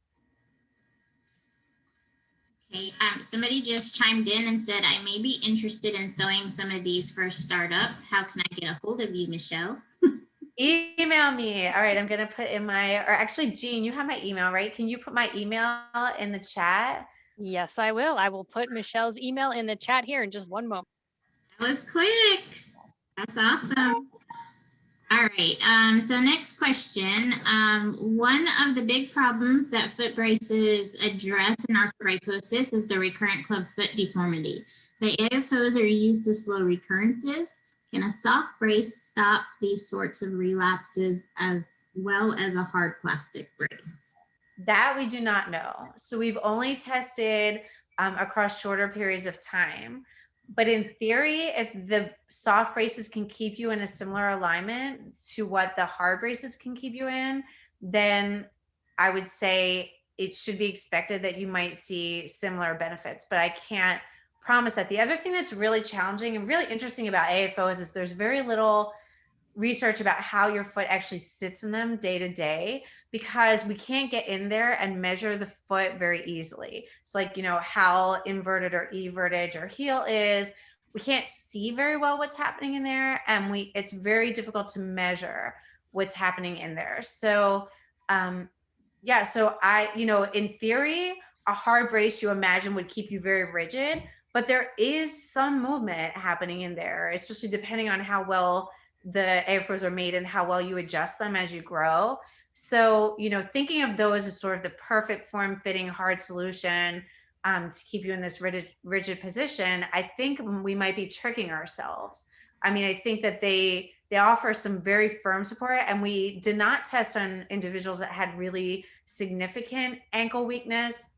We had one participant that had more significant ankle weakness, like needed support to stand up, and the design that we have online did not work for that participant. We had to have actually stronger supports. We put corset ribbing in there, and we had to use like stronger ribbing support in there for that participant. So I think there's a lot that we would need to find out about that. But in theory, if a soft solution, which actually can be more form-fitting, can keep the foot in the right position and can do that throughout your activities throughout the day, then hopefully we would see the same benefits. Great. Thank you for that. Do you have any devices that can help with tucking in shirts into pants? I have AMC, and it's hard for me to reach the backside of my shirt to adjust and to tuck in my shirt. Have you seen any solutions for that? I remember I see something. In my interview, one of the parents mentioned before. So I'm working on organize all of my interview results, have a list of assistant device, so I can share with the AMC community, like once I finish all the list, and maybe send to Annie or Jean in the future for sharing all the device we know. Yeah, that's wonderful. That would be great. Jean's ready to put it on our website. Yeah, I remember they have one like can melt on the wall, so like they can help them like dress the clothes on and also try to push it down maybe. Okay. Any plan to tackle KAFOs to avoid pressure sores? Yeah, so we have not got, so the way we work it is we get a lot of requests from people. And once we start getting a lot of requests for one thing, then we're like, okay, this is a big deal. This is really impactful for people. That one hasn't come through as a request, but now that I'm going to add that to my list, and then we'll see if other people also put that through. And then when I have fashion students that are coming through and engineering students that want to work together on those types of things, I'll keep that on my list, and then that will rise to the top. Then what I do is I let the students pick out from that list what is really exciting to you and do you think that you could achieve. That way, you know that people are owning the project because they are picking it out themselves. So we haven't done that yet, but I'm going to add that to my list. Great. Our AMCer is really sweaty. Do you have anything that could help? Yeah, so we have different fabrics that we've used because we have a lot of Southerners, and then even people like south of the US border. So we have had, ironically, we have used some nice lingerie fabric that's really breathable. I can't remember if we had that in our DIY manual as one of the fabrics or not. I think I'd have to double check on that. But yeah, so we have ordered fabrics from all kinds of interesting places. So so that is one that has been, people have found it to be a little bit more breathable, and it's actually very sturdy. You know, it holds, it keeps its form very well. I think on our DIY manual, I think we only talk about things you can buy off the shelf, and those tend to be thicker materials, like the onesies and all tend to be a little bit thicker. But if you have a seamstress or someone in your family that knows how to sew, we can connect with us and we can let you know about some of the lingerie material that we use that's more breathable. Wonderful. And last question, just for any latecomers that might have chimed in on our Facebook Live or have entered in our Zoom call a little late. How can my child get involved in your work? Can we apply to be a model for your clothes? Yes. So so let me see. Do you want to put your email address in the chat? So Bai is the best one to contact if you're interested in sharing your thoughts about shaping the design for these exoskeletons in our group, but also we'll publish and hopefully we can shape the design coming out of all the labs across the globe. And then if you are living nearby and have a child 5 to 15 that needs help with their arms, and might be good to test this out, you'd be open to that, then that also is great to contact Bai for. Wonderful. Thank you all so much for your wonderful presentation and taking time to answer questions from our community. We appreciate you so much. And just to let everybody know that our the presentation, it has been recorded and will be available for, to view on YouTube later this week. Thank you so much for having us. I hope that this was helpful. Yes, definitely. And so we are going to go and take a few minutes, maybe grab some coffee or water. Some water. Hey, Jean, how much time do we have before our next speaker? All right, I think we've got about 10 minutes or so. So I'm going to go ahead and turn on the screen share here to put up a timer. And then I just wanted to double check our second presentation team. We may use a little bit of that break time to double check a few settings on their end. So I'm not going to play hold music right away. You may hear me chatting with them, but don't worry, we're still on break if that does happen. So allow me to turn on a screen share here. I'm going to put this up. I'm going to share, and I'm going to give us about 9 minutes or so ish. There we go. We'll go ahead and resume our session here shortly. All right. And then again, while we're on break, if the second team of speakers would like to come off mute, you can certainly do so right now, and I'll be happy to double check your audio controls while we're waiting. Okay, there we are. Ah, ladies, wonderful. I can hear you perfectly fine and I can see you okay. So it sounds like you got your controls back up and working. Yes, I think I had just, I don't know, but we found it. So You found it. I don't want to guess what was wrong, but let's find, okay, so I want to make sure we can share our screen.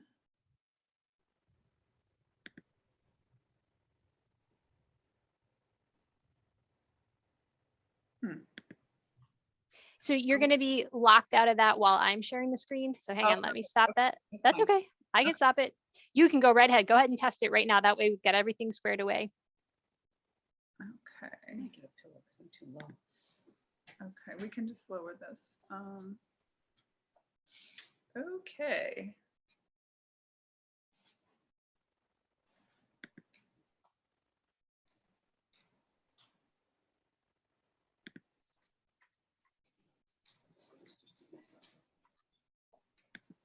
Okay, and I'll put it in present mode now. Okay. All right, and then I will stop sharing. Oh goodness, okay, so sorry, I'm not gonna put it, I'm gonna escape. So I don't actually see your screen right now. So I don't know if you want to try that one more time. Okay, let me figure out.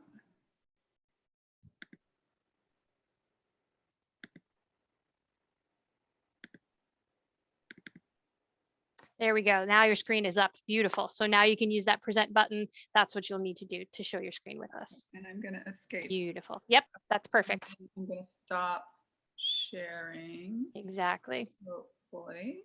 Oh, there we go. Stop sharing. Okay. Oh, fantastic. And then we mute ourselves and take the the break as well. All right. Excellent, ladies. Thank you so much. So it does look like we were able to connect with our speakers who will be coming up after break. So we can go ahead and jump this timer forward just a little bit.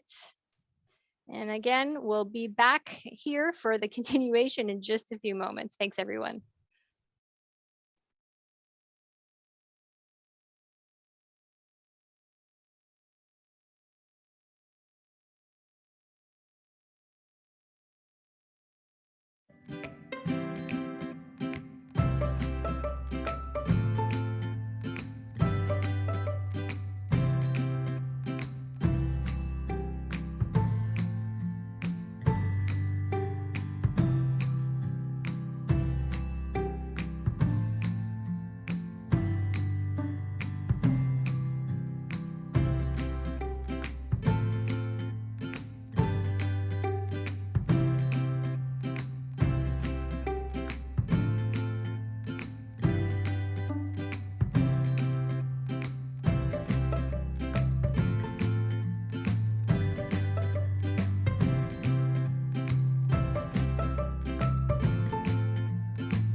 I think so. And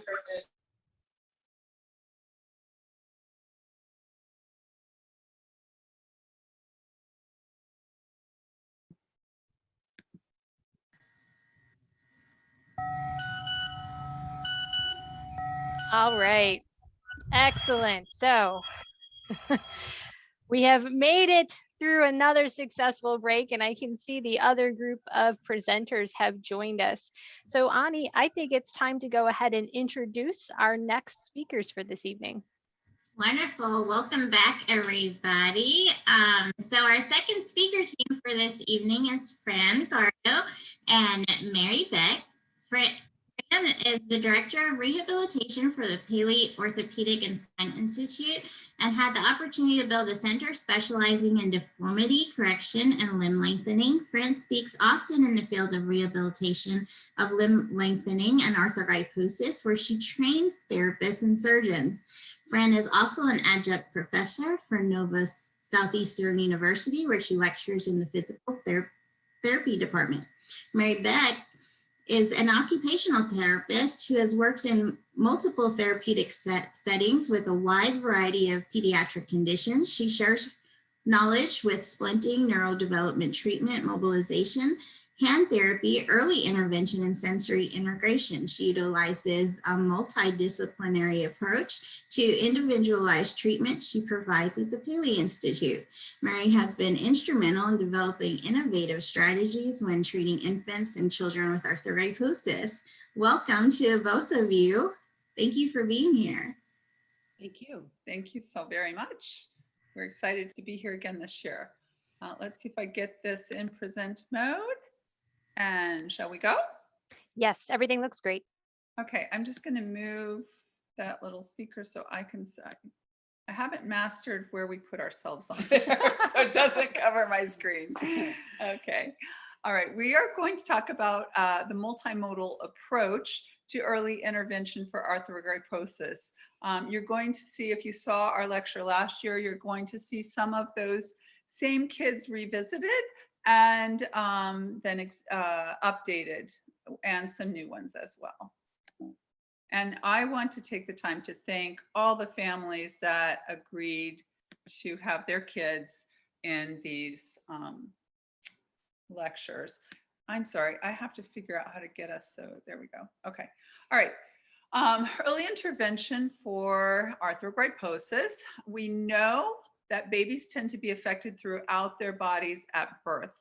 We also know that their trunk and spine, upper and lower extremities are also affected.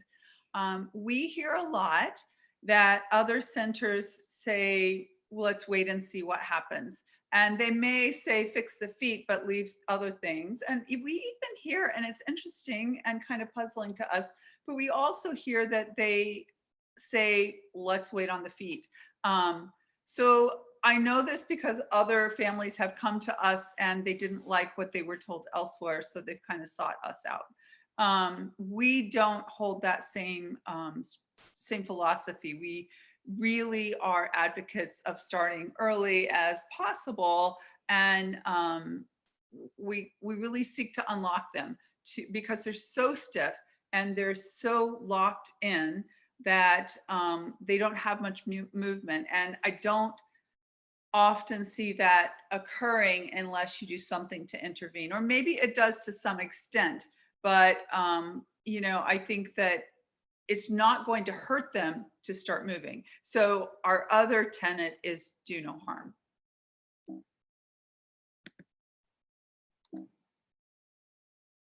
Okay. Whoops, sorry. There we go. Okay. So how do we unlock them? We use what we call the multimodal approach.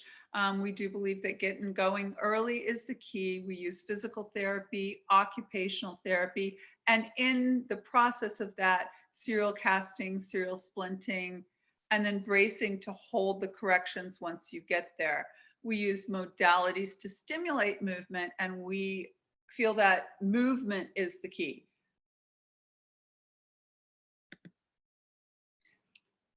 So yeah, so these are some pictures of some of the children that we've seen pre-intervention. So you can kind of see what the deformities were, where they were at birth. I think we all know that this is probably the worst that they've ever looked, and they only get better from here.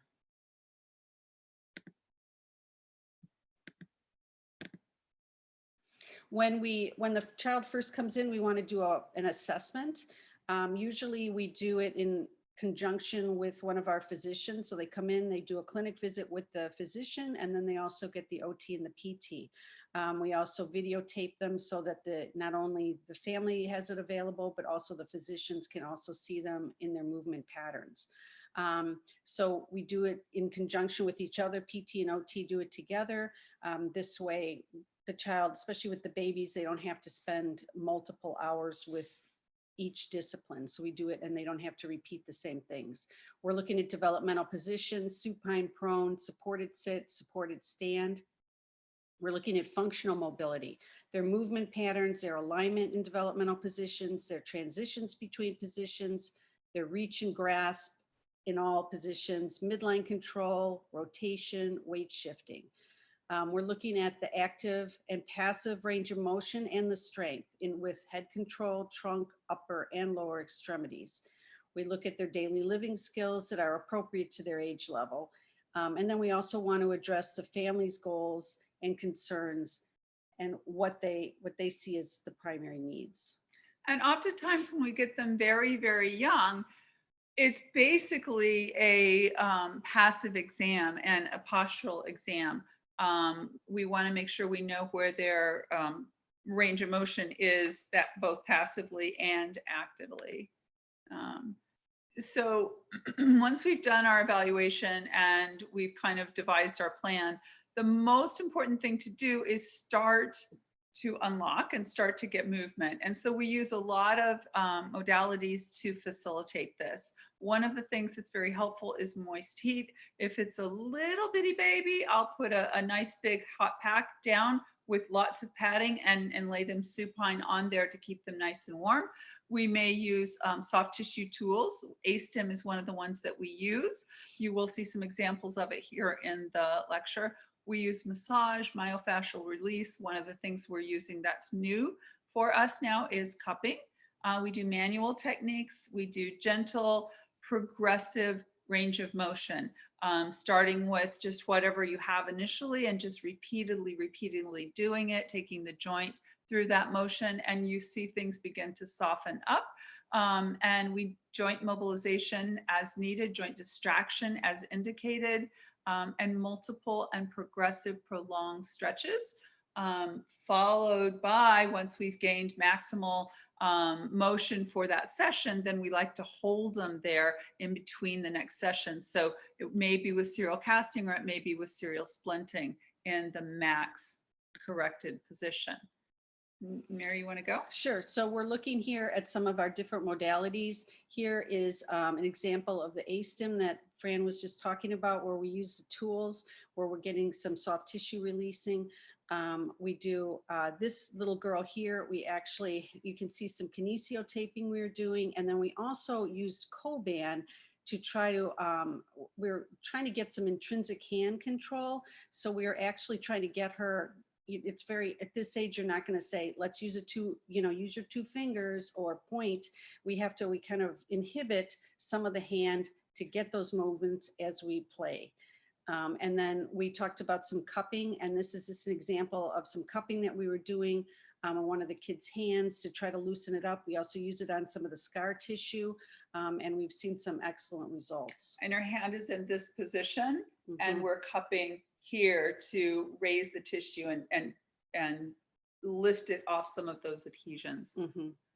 But we use it in a variety of places. Correct. All right, so once we've gotten the passive motion, we really want to facilitate that active range of motion. And we do that a variety of ways. One of those ways is electrical stimulation. And we use this early and we use it often. So we like to set the families up with home units. There's some key muscles that we use it on, and it's very specific to the child. As we know, children with arthrogryposis, or people with arthrogryposis, because even adults, but they tend to have certain patterns, but they can be very different and individual. So we want to see which muscles are most important to stimulate to get that better symmetry and that better joint stability.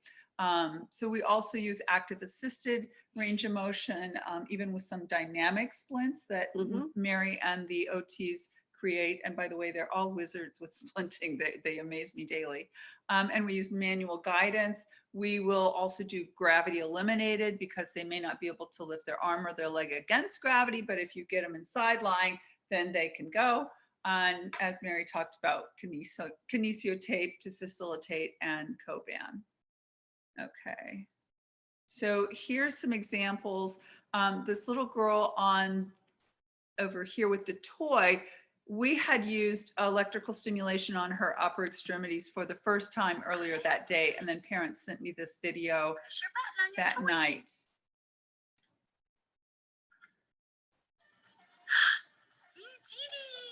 Now, clearly her hands were placed there, but she hadn't shown the ability to move anything yet. So that was kind of exciting. And the parents were set up with the home unit.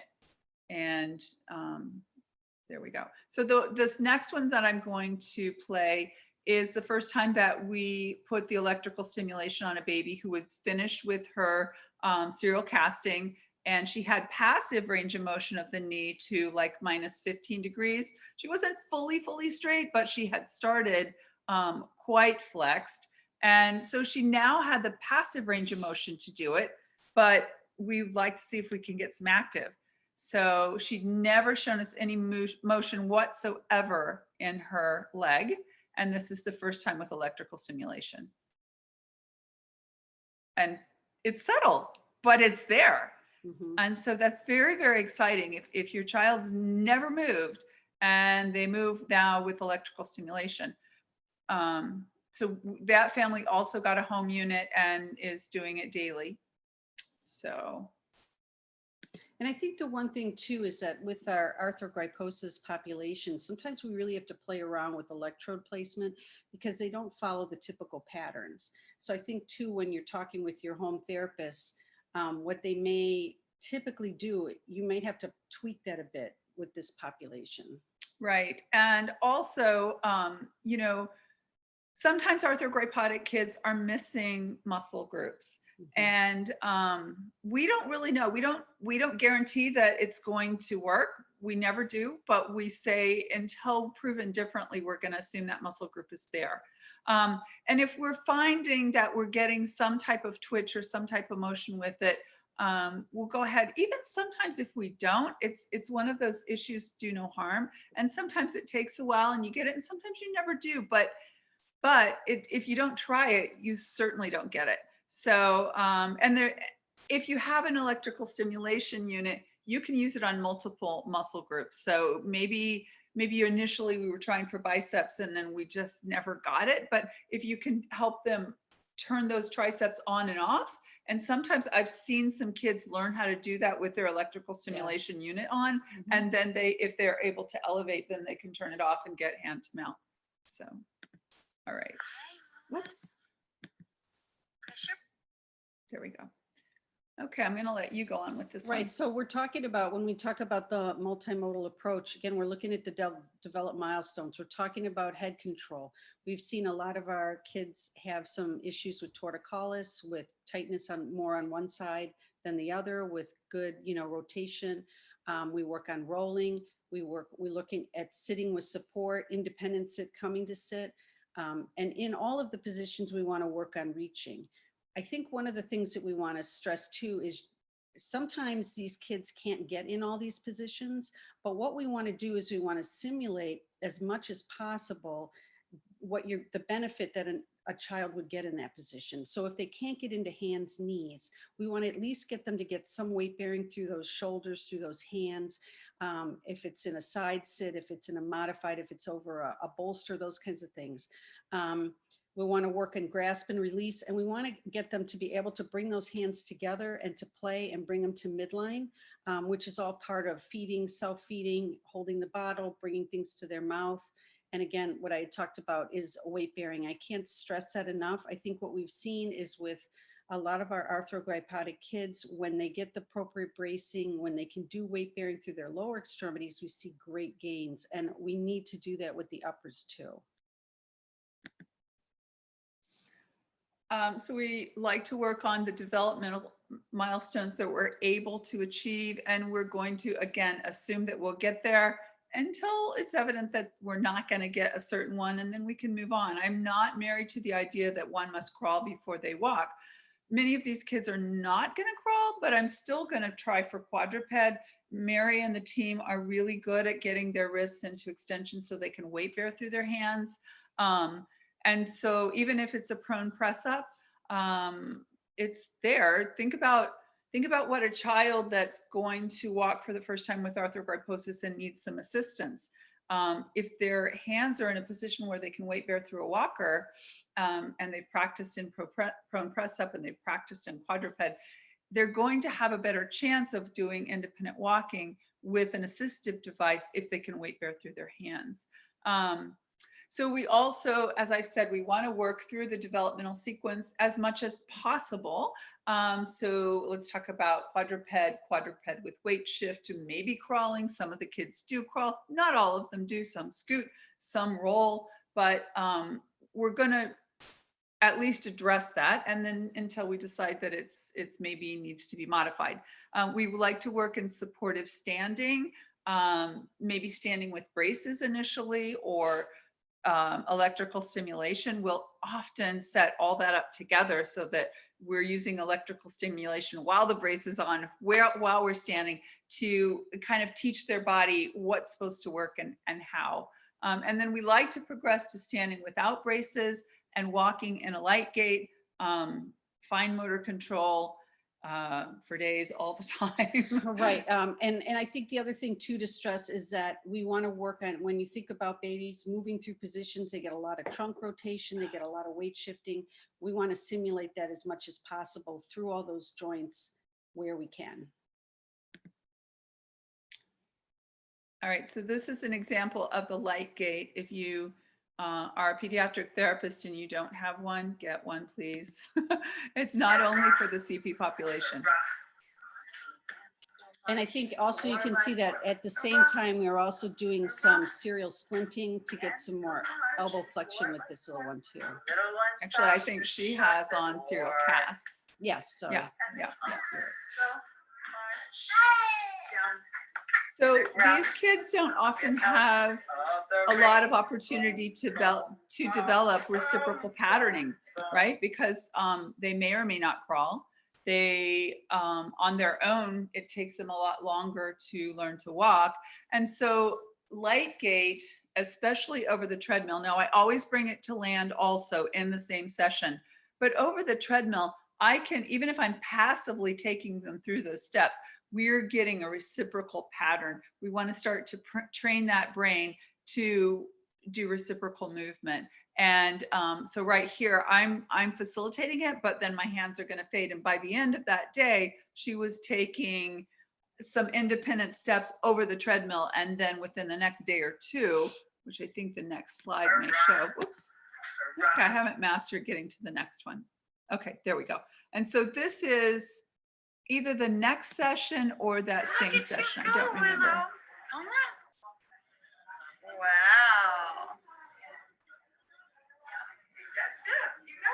And these are some of her very first steps Wow. after she was on the treadmill for 10 minutes. We did 5 and then stand and then 5. Okay, and then we were working on some sit to stand, those transitional movements that we talk about. It's scary, doesn't it, when you're standing all by yourself? Standing up. And I think that was, so she was really not touching anything there. And those are some of the first times that the child has ever really independently stood. She stood with support, but she was actually going from sit to stand at the little cube chair there. Look at you going. Okay, I'll get this. All right, so you want to go? So yeah, so we want to have passive motion must be present before the active motion. And when we think of we know that they have weakness, we know that they may have lacking certain muscles. If you're trying to work against a really tight joint, it's so much more difficult. So what we found is once we loosen these kids up, kids we didn't think had a biceps, for example, suddenly will get active elbow flexion. And because now the weakness that they had, we've gotten it through the full range. They're able to move their arm themselves, their leg, their knee, whatever we're working on. And we want to do progressive passive range of motion. We do prolonged stretching. So anyway, you get them where you want and you hold. And then we use the bracing, the splinting to keep them at that position. And she was saying that, you know, once we release the tight side, they may not have, let's stick with the biceps. They may not have a biceps, but there are other muscles that assist the biceps, and they're a little bit weaker. But if you've released all the posterior, then at least you can start to see if it's there. It's not there on everybody, but if it's there, how many times we've absolutely thought nothing was there, and then they are able to do it. And if they're using another accessory muscle, they get that one strong enough that it's functional.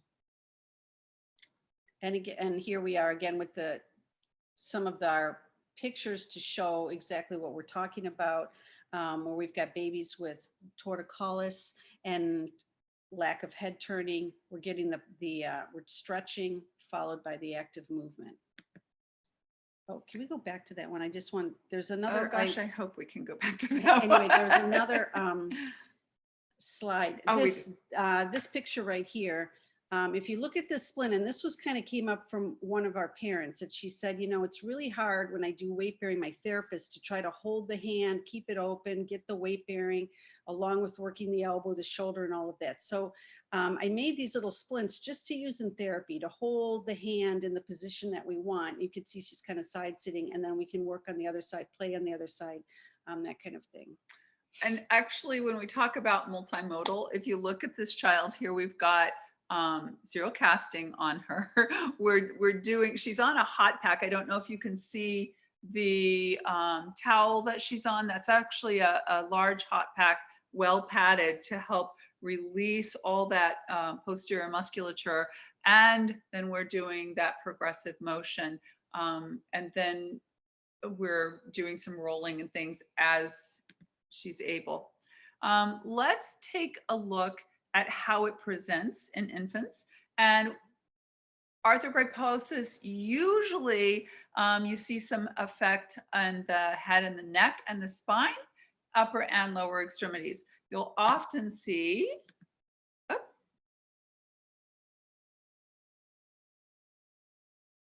okay. There we go. I don't know how I just did 10 forward, but okay. So the trunk and spine, it can be normal. Very, very uncommon that they don't at least have torticollis, but they can be normal. They can have scoliosis. They can have kyphosis. They can have contractures. We often see a very, very tight extensors and very, very weak flexors. And then, like we talked about, torticollis. If you look at this little cutie here, she is so rotated, and you can't tell because of her blanket, but her whole spine is in a C curve to the left, or rather to the right. And in order to open up her ability to move, you have to address that. She's not going to get very good head control if we don't have at least passive motion to neutral first and then to both directions. So if we look at the same baby, her spine was so tight that this was her prone position, and she knew how to turn these muscles on and did it all day long. Her hips weren't even on the ground during prone positioning. And this is the same child. She had that really, really tight spine. So we worked on, you can see this soft tissue tool here that I'm using on her back, and I'm loosening up those muscles. It's called A-stem. It really is very helpful for these children, and many other conditions as well, but it's phenomenal with these kids. And we use that as a precursor often to passive motion, and then progressing to active motion. Mary, did you want to talk about the far right? So that this little girl has a very pretty significant torticollis that we worked very hard to stretch. She was a not only was she born with arthrogryposis, but she also had an extended NICU stay. And so what we see, and we see that in a lot of times, is that when they're medically fragile, they tend to, obviously they're worried about saving their life, keeping them breathing. And so they tend to get sometimes these deformities where the nurses always come in on the same side and they always approach them the same way and the heads get tight. And that's kind of what happened in this particular situation. And also if they've been intubated, you know, they really get tight because they're usually turned to one side. Correct. So, and at that point we understand that, you know, they're trying to save their lives. We get it. But so we see some pretty severe torticollis. So moving down with that same little one that had the C-curve spine, now she's in a position where she actually, you don't even really see that crease so much now, and her spine will flex. So passively, we've loosened up that posterior spine. We are working on addressing the rotation each direction. And then you see in the middle picture, we're using kinesio tape to facilitate the use of those abdominal muscles so that we can have better control anterior, posterior of that spine and facilitate sitting. And our OT, yes, our OT team, go ahead, and you want to talk about that? Right. So then we also did some kinesio taping to get her in get some more wrist extension, and also get her out of radial, getting her hand to go more toward the thumb side. Because a lot of our kids we see, not only are their wrists flexed, but they're also tend to drift toward the little finger side. And that's kind of what we're looking at in this picture too, where we're doing some active weight bearing through a toy. Children developmentally will crawl and hold toys, and you can see it will get a really nice weight shifting through their hand. It helps develop the arches in the hand. So we're simulating that for that child. And then this last picture kind of shows what, after all the stretching, now we're working on some active. We've got him sitting, and we've got him, you know, I'm kind of giving him a little bit of prompts there to keep that head in the midline, and playing with some toys. Yeah. All right, this is another little warrior that has come to us. And when she first came, this is what she looked like. If you look back to the previous slide, whoops. They look very similar, correct? So we see that pretty consistently in many, many babies, that their spinal muscles are so very tight that, okay, that they are in a similar position. Now, obviously her hips and knees are highly affected there, a little more so than the other one. So we address kind of everything at once. We started with serial casting for clubfoot casting with her, and we started stretching the hips and the knees at the same time. And as we progressed through it, we were able to get her feet corrected, and then we went for the knees. And then we're taking her into developmental positions that are appropriate for her age. Right. And I think another thing we want to show right here is these are also some of the splints that we make, that we will, once we get the children in the position that we want with the cast, we can use these to maintain, and then they also can be removed so you can work on flexion and you don't lose either. Right. Because if you put these kids in a static position for too long, you lose the other direction. Right. Yeah. Okay, so this is again the same baby from the last picture, and you notice how she's got that lordotic posture of her back, but it's so much better. And part of the contribution to that was the really, really tight hip flexors. So we're addressing that. This is a stretch that we did for that. And by the way, on day one that we put the casts on, then we're teaching the parents the stretches for the hips and the stretches for the spine and the stretches for the torticollis. Well, actually not day one, everything, because it would be overwhelming, but we give them 2 or 3 stretches to go home and begin on day one. We also often use a strap to bring the hips into midline if the hips are externally rotated. And many of these hips are actually anterior dislocated. And so as we begin to get that motion more towards midline, we see that dislocation resolve.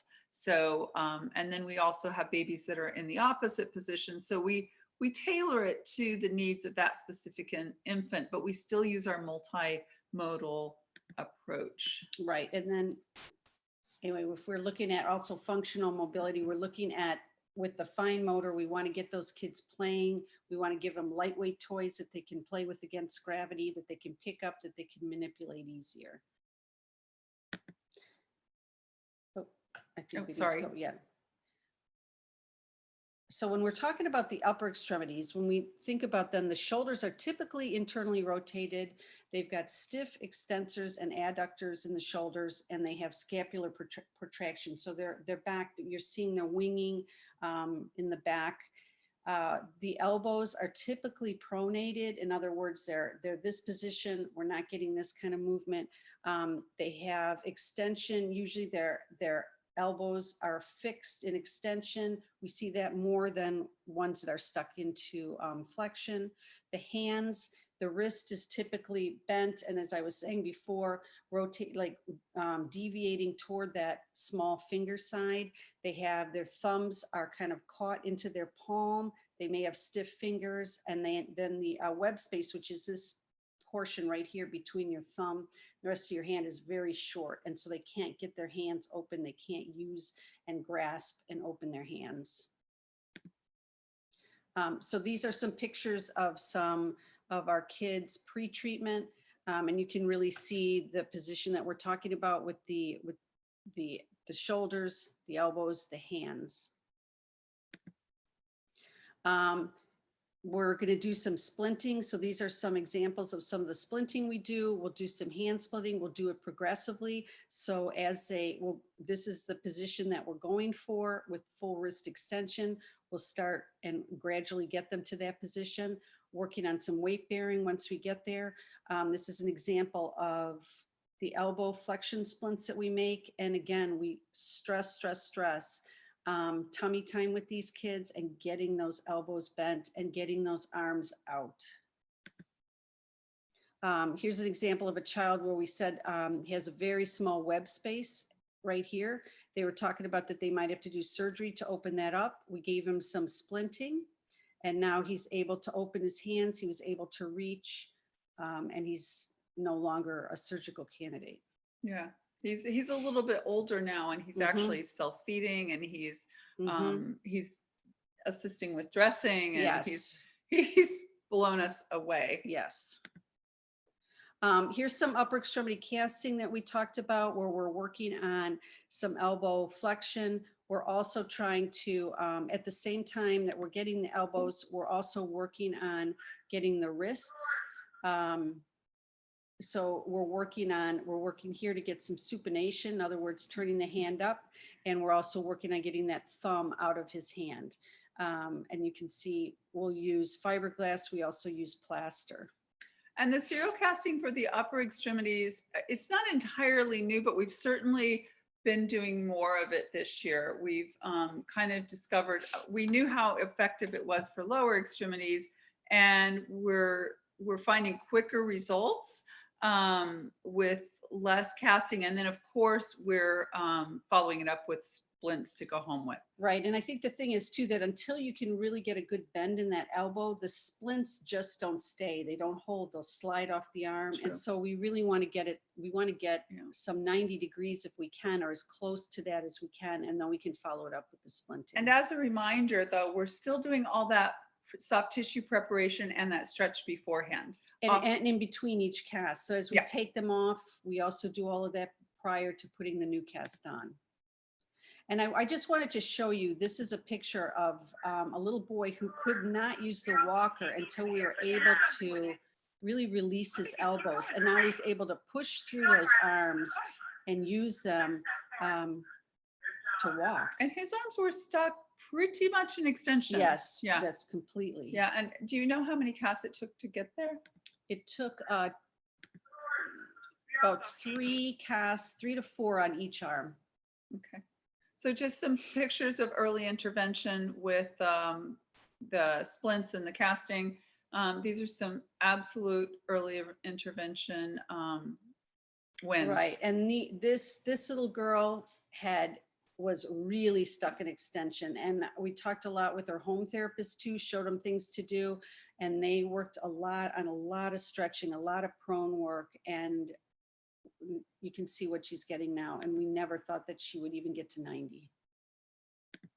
So we showed this video last year, but it's such an amazing video. This is the same child in the last slide. Right, and this is a child that we just showed the elbow flexion. You can see here, she really does not have any. And now we've gotten way past 90. Yeah, they were starting to schedule their posterior release surgery and may not be needed now. No. Right. Okay, and this is a new thing as well. She's learned how to take off her braces. That could be a mixed blessing. But the strength that it takes to undo those braces is it's remarkable. You can see her isolating her fingers. I mean, it's phenomenal. That little girl's hands were never had a hand surgery. Right. She has had a couple foot surgeries and one leg. Right. Okay.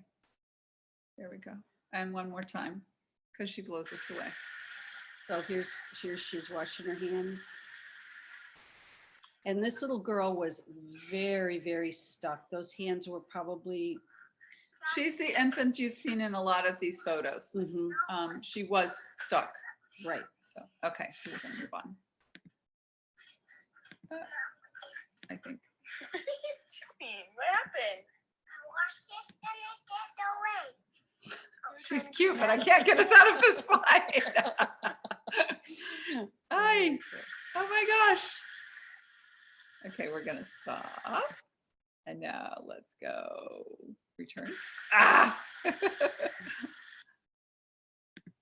There we go. Okay, so now let's talk about the lower extremities.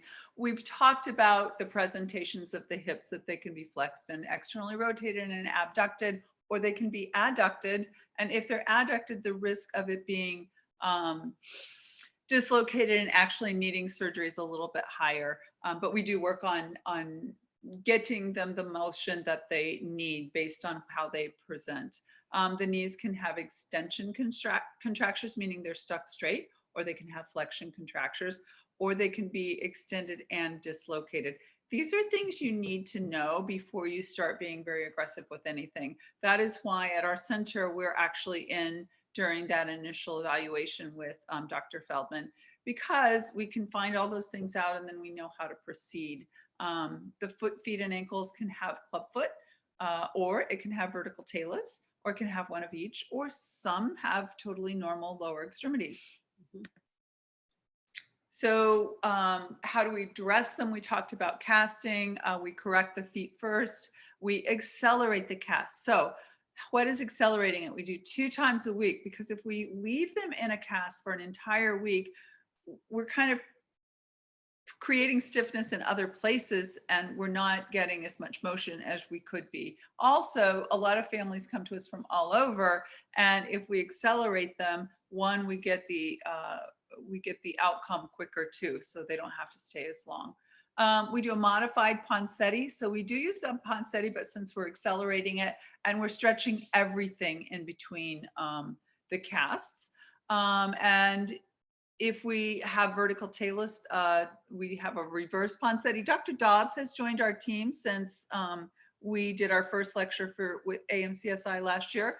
And we are working in conjunction with him. We're still doing some casting and PT, but he likes to do his own, and then he sends them over to us for stretching in between the casts. It's working very well. We also do the hip stretches 3 to 5 times a day. We teach the parents, and we do a strap for the hips. This is a child that's actually just started with us. This was her position at birth, and one leg was hyperextended and in this extreme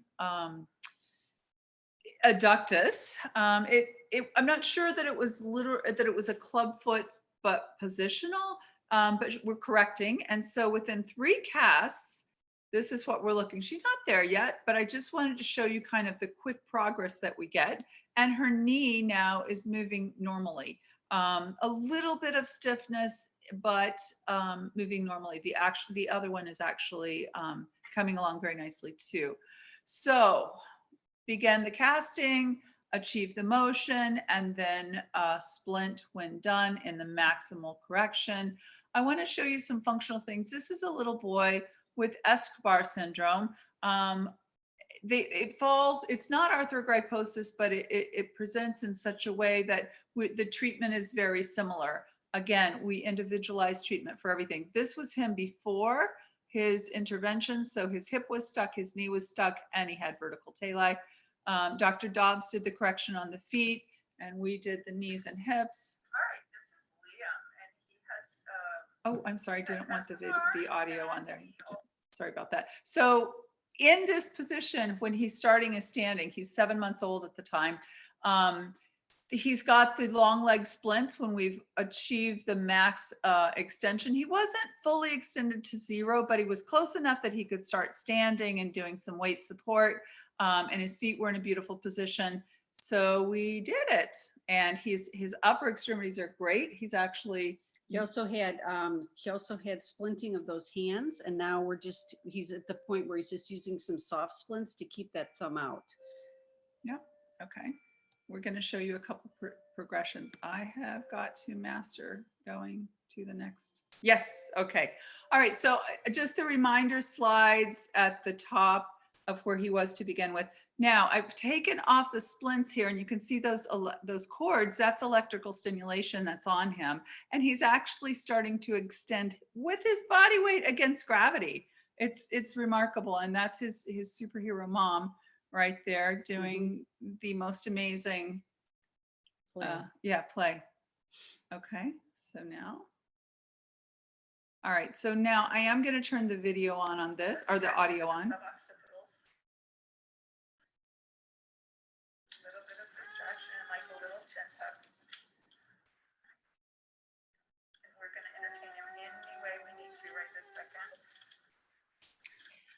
Fran, could I ask you one quick favor? Could you turn the volume down? I think we're starting to get some lags in your videos when you play the sound. Okay. So just for some improved quality, if you could just mute the videos when you play them, that should help. Is that better? Why don't you try to play it if you can? Is it not playing? No, it looks like it's freezing when you have the sound up. Oh, so just turn the sound off. Okay. Exactly. Do you want me to just mute the sound? Yeah, if you just mute the sound and let's hit play and see if that fixes. Okay, perfect. So I was doing some suboccipital releasing on him. He had some kyphosis. He had a lot of tightness. He had some webbing in his upper traps. And so we were trying to just release it, because if you'll see my posture in there, if you're kyphotic, you have to extend your head to see. And so if you release the suboccipitals, then you get a nice upright sit. And so that's what we were doing. And then we came over to the next video, which is muted. And we're just working on sitting progression. I'm not going to spend a lot of time on that. I do want to show the last one, which is he starts to actually sit independently. This was all within one session. These actually are pulled from some of the videos that are taken for his therapist at home. So as they're going to discharge, we prepare the hometown therapist and the hometown team with videos of what we've been doing and how we want them to continue. So now, not only is he sitting independently there, he's rotating right and left. And this is a child that also had a pretty significant torticollis in the beginning. And now he's showing us free head movement with free sitting. So in the same session, he did standing. It's a win-win-win. Okay. Lower extremity intervention. Here's the multimodal therapy again. That was her birth picture. She did have it on both legs, but that was just snapped in between. She had the hand splints, and this is the strap that we talk about to bring their legs together. It's a simple little fix to give a prolonged stretch on those external rotators of the hip. And then this is our early intervention for the win. She since this time has come back and she's had a second release with Dr. Dobbs, and she's doing amazingly well. She's now walking. Again, she obviously, when she had the release, she kind of had a little setback as with her walking, and she had to strengthen again, but she is back at it. And now she's nearly running with her braces on. The first one was with braces off. Okay, so pretty fun. Okay, and this is that child you saw with the hips so very, very flexed and the knees so very, very flexed at the beginning. Just showing you some of the process there. Oh, I want to go back there. This one with her on her mom's hip, that was the very first time she was ever able to hold her on her hip. If you look at how she was initially in this position here, you know, would she have been able to sit? I don't know. Would she have? Certainly she wouldn't have been able to stand without some early intervention. Now this is her now, and she's had foot surgery. She also returned and had another release with Dr. Dobbs, but she's had no knee surgery. She's had no knee or hip surgery. Is she going to need it? Yes, she is. However, look at all this motion that's been created and what she's been able to do before that. So she's, I believe she's like 18 months now, and she's standing. We've even got some walking going on in the light gate. And she's back home now, so I don't know if they're doing some walking, but she's standing and she's doing some weight bearing through her arms. And so very exciting. I'm going to let you take the home run here. So anyway, what we want to get through here with our presentation is that you really need to start early, that we need to work on passive motion before you get the active motion. We need to do gentle progressive movement. We need to gain, then maintain, and as always, do no harm. And I think when considering, you know, early intervention versus wait and see, doing nothing is actually, in my opinion, it's doing harm, because you're robbing them of that early motion that they may be able to get, and all those early experiences that they may be able to get. And I think too, when you talk about splinting and casting and those kinds of things, do it young, do it early, and then they'll have those hands when they're ready to use, when they can play, and it won't be, you know, when you take an older child, and we still do those things, we'll still work on those kinds of things, but you know, now you're taking away their hands, you're taking away from their play. And so I think it's important, let's get them early, let's get it moving, and then move on from there. Okay, and our website is on the slide. Feel free to visit us at Paley Institute. Okay, any questions? Thank you so much. Yes, Fran and Mary, I appreciate that so much. I do have a few questions that came in for you guys. Well, one is just a comment that our AMC babies are super cute. And Yes. they are, definitely. You recommend e-stim. Most doctors have told us that it would not do much and was not worth buying expensive home units. They suggest that the money would be better spent on frequent therapy rather than the machine. Do you have references that they could share with their doctors? Well, I have a couple different things to say. We actually are starting an electrical stimulation study as we speak, and we need to get that going. There are some references, but you know, again, it's one of those do no harm. You can get a unit on Amazon. It's the Chattanooga Primera for $90. And so if the insurance doesn't pay for it, many of our families choose to do that, and we set it up for them.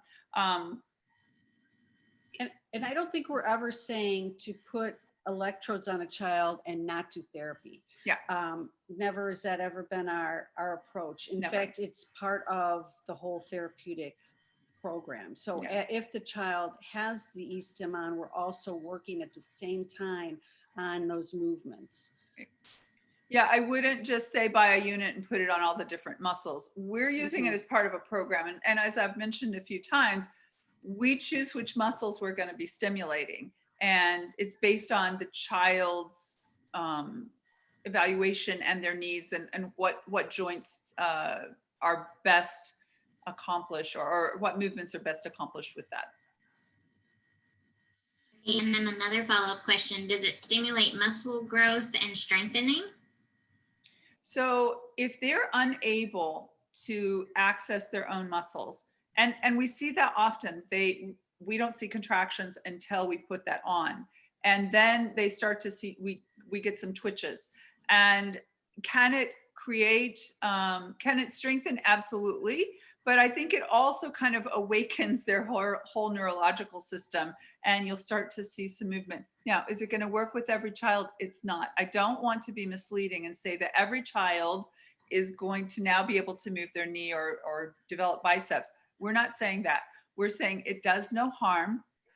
If we've unlocked the joint and they have motion in both directions, let's see then what we can stimulate to get the active motion. So we are not saying it is in lieu of everything else we did. We're saying it's in addition. I think it's what we're saying is it's part of our whole treatment plan. When we look at each child, we're looking at a wide variety of things that we try. We never say never, and we just push and look for new ways all the time to help each child individually. And it's part of the multimodal approach. We use everything we can to help these children. And when I'm trying something new, and again, not everything has tons of research behind it, right? Because these kids, I've got research with electrical stimulation in other populations. I've got research with splinting in other populations. But so now, is it going to harm these children to try it? Because many of them are being told, this is how they are. And we don't use it with every child. So it's, Right. I wouldn't even say 100, I wouldn't even say 70% of our kids use it. It depends. I would say on for legs, the uppers, probably. yes. Yeah. Not with the uppers. So we use it. Right. We use it as needed, and we use it. Sometimes we use it just to see if we can get anything, where we can go, that kind of thing. And I don't want the families to go out and spend $1,000 on a unit. I do not want that to happen. That's why there's so much available now. And we do have a unit that we have identified that's relatively inexpensive. Now, if their insurance is going to pay for it, the other units are actually, they have more longevity. We have kids with other conditions that have had their units 10 years and they still work. So those units that are a little more expensive are going to have more longevity. I don't know that the child's going to need it for 10 years, but if their insurance isn't going to pay for it, if you can get a unit for $80 or $90, I do think that it's worth it. If your family's choosing between food and that's a different issue. But if that's not going to break your family, I think it's worth it. But it's part of the many things we do. It's not the only thing, and it's not the most important thing, but it's part of that whole multimodal system where we see so much benefit. Great, wonderful. Do you work with adults with arthrogryposis? And if you don't, do you have any recommended therapists? We have had some adults with arthrogryposis come through. I think that's one of the things that our center is unique on, is that our physicians feel that a lot of our kids with cerebral palsy, our kids with arthrogryposis, a lot of the disabilities that we see, there isn't anything for them. Once they hit 18, it's like nobody touches them anymore. It's more like they're going to go to a physiatrist or just get therapy, or they're going to set them up with somebody to get some adaptive equipment. And our surgeons are very interested in that population and in helping them, young adults, through adulthood. And we are a deformity correction center, and our physicians are all very, very versed in treating outliers. So we have many physicians now, many surgeons on staff, I believe. What are we up to now? I've lost count. They just keep adding more. But so we have very diverse, and they work as a team. And sometimes there may be two surgeons in a case because one's addressing the knee and one's addressing the hip, and they are able to work together and achieve a better outcome. And we are international. So we see patients from all over the world, from every continent. And because there isn't anything available in a lot of those countries. Yeah. So we treat across the lifespan. Mm-hmm. In not only in our surgical approaches, but also in our rehab department. So. Wonderful. How often do you do visits with children? Is it daily or is it weekly?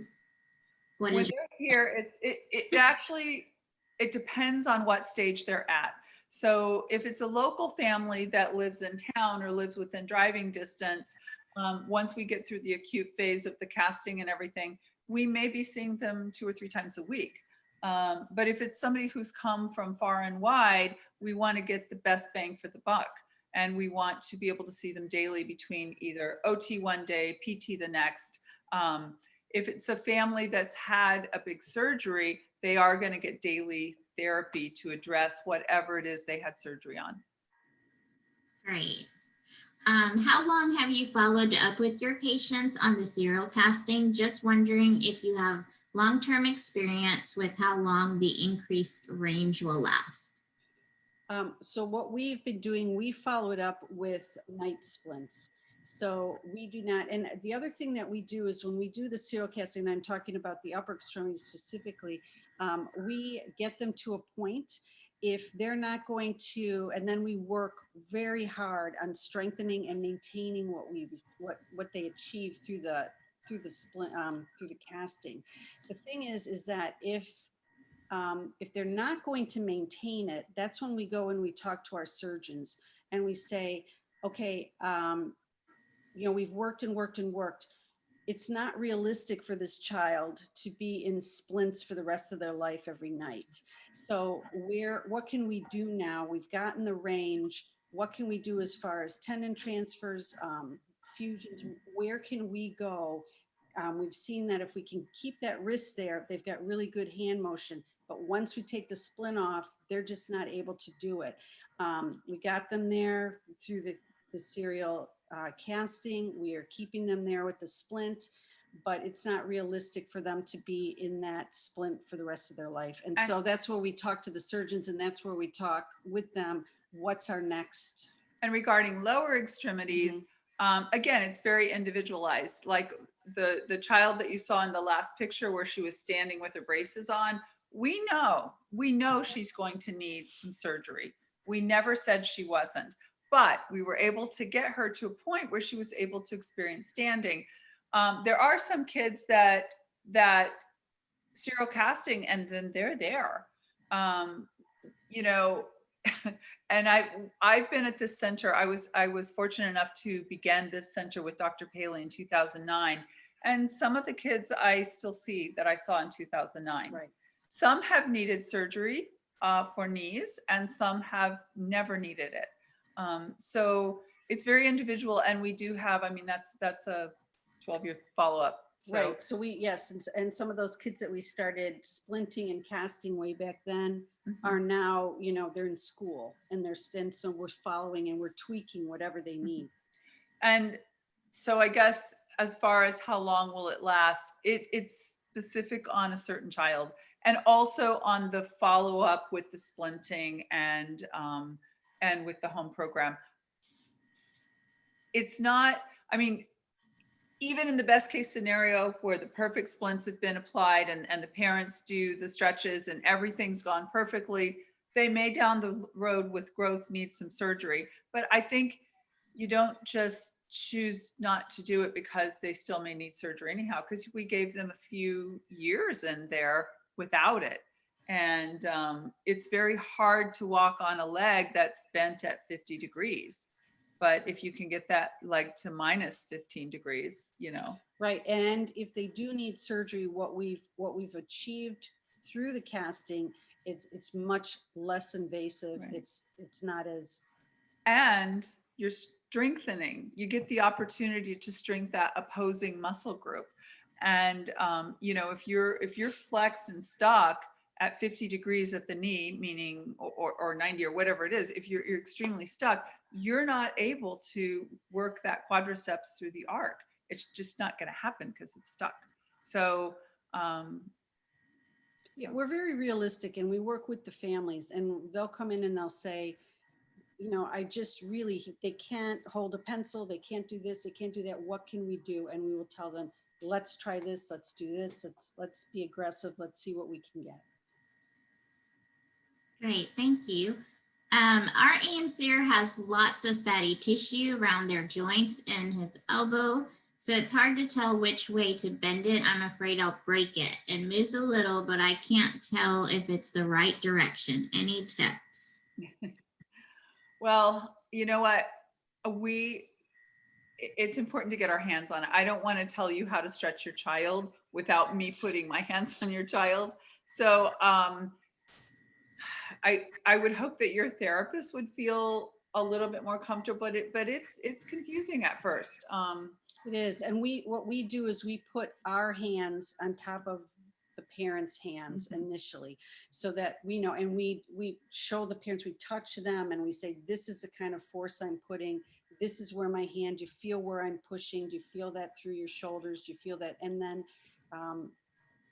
they can take that. Then they feel much more confident in being able to do it. Yeah, I hear you though, because that it is true. I've even felt that way with babies too. I'm not sure where things are, and so I just start with the most gentle motion. Where's it moving? Where's it not moving? And then as I start to see the movement increase just through that repetitive, slow, progressive motion, then it sometimes reveals itself.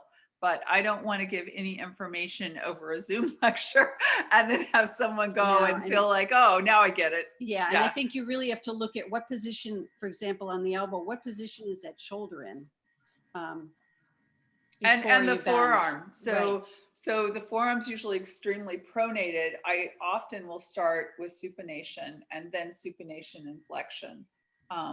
And passively. also getting that shoulder out. Yeah. Because they're kind of stuck here. So now you're looking at where that elbow is. But if you don't know where the joint is, you don't want to be doing overpressure. You can, so I don't want to give on a Zoom lecture. I don't want to tell you how to do that. Understand. Do you guys do aqua therapy? Have you seen success or increased movement in warm waters when stretching? We do. Yes. We have a pool that we rent space in right now, and we are moving to a new facility a few buildings away. And in phase 2, we're going to have a pool. We're very excited. We do love the pool. These kids, if you talk about gravity eliminated, there's truly your gravity eliminated. I don't think it replaces all the other things, but it is part of a program. And I think that you can also get you can get some things that you can do at home or at a local pool if you don't have access to aquatic therapy. And some of the things that you do on land, you can do in the pool in a aquatic right. And I think we've seen, especially with some of our children that have higher anxiety on land-based therapy, that when you get them in the pool, it's more fun, they relax, and they enjoy themselves better. Great.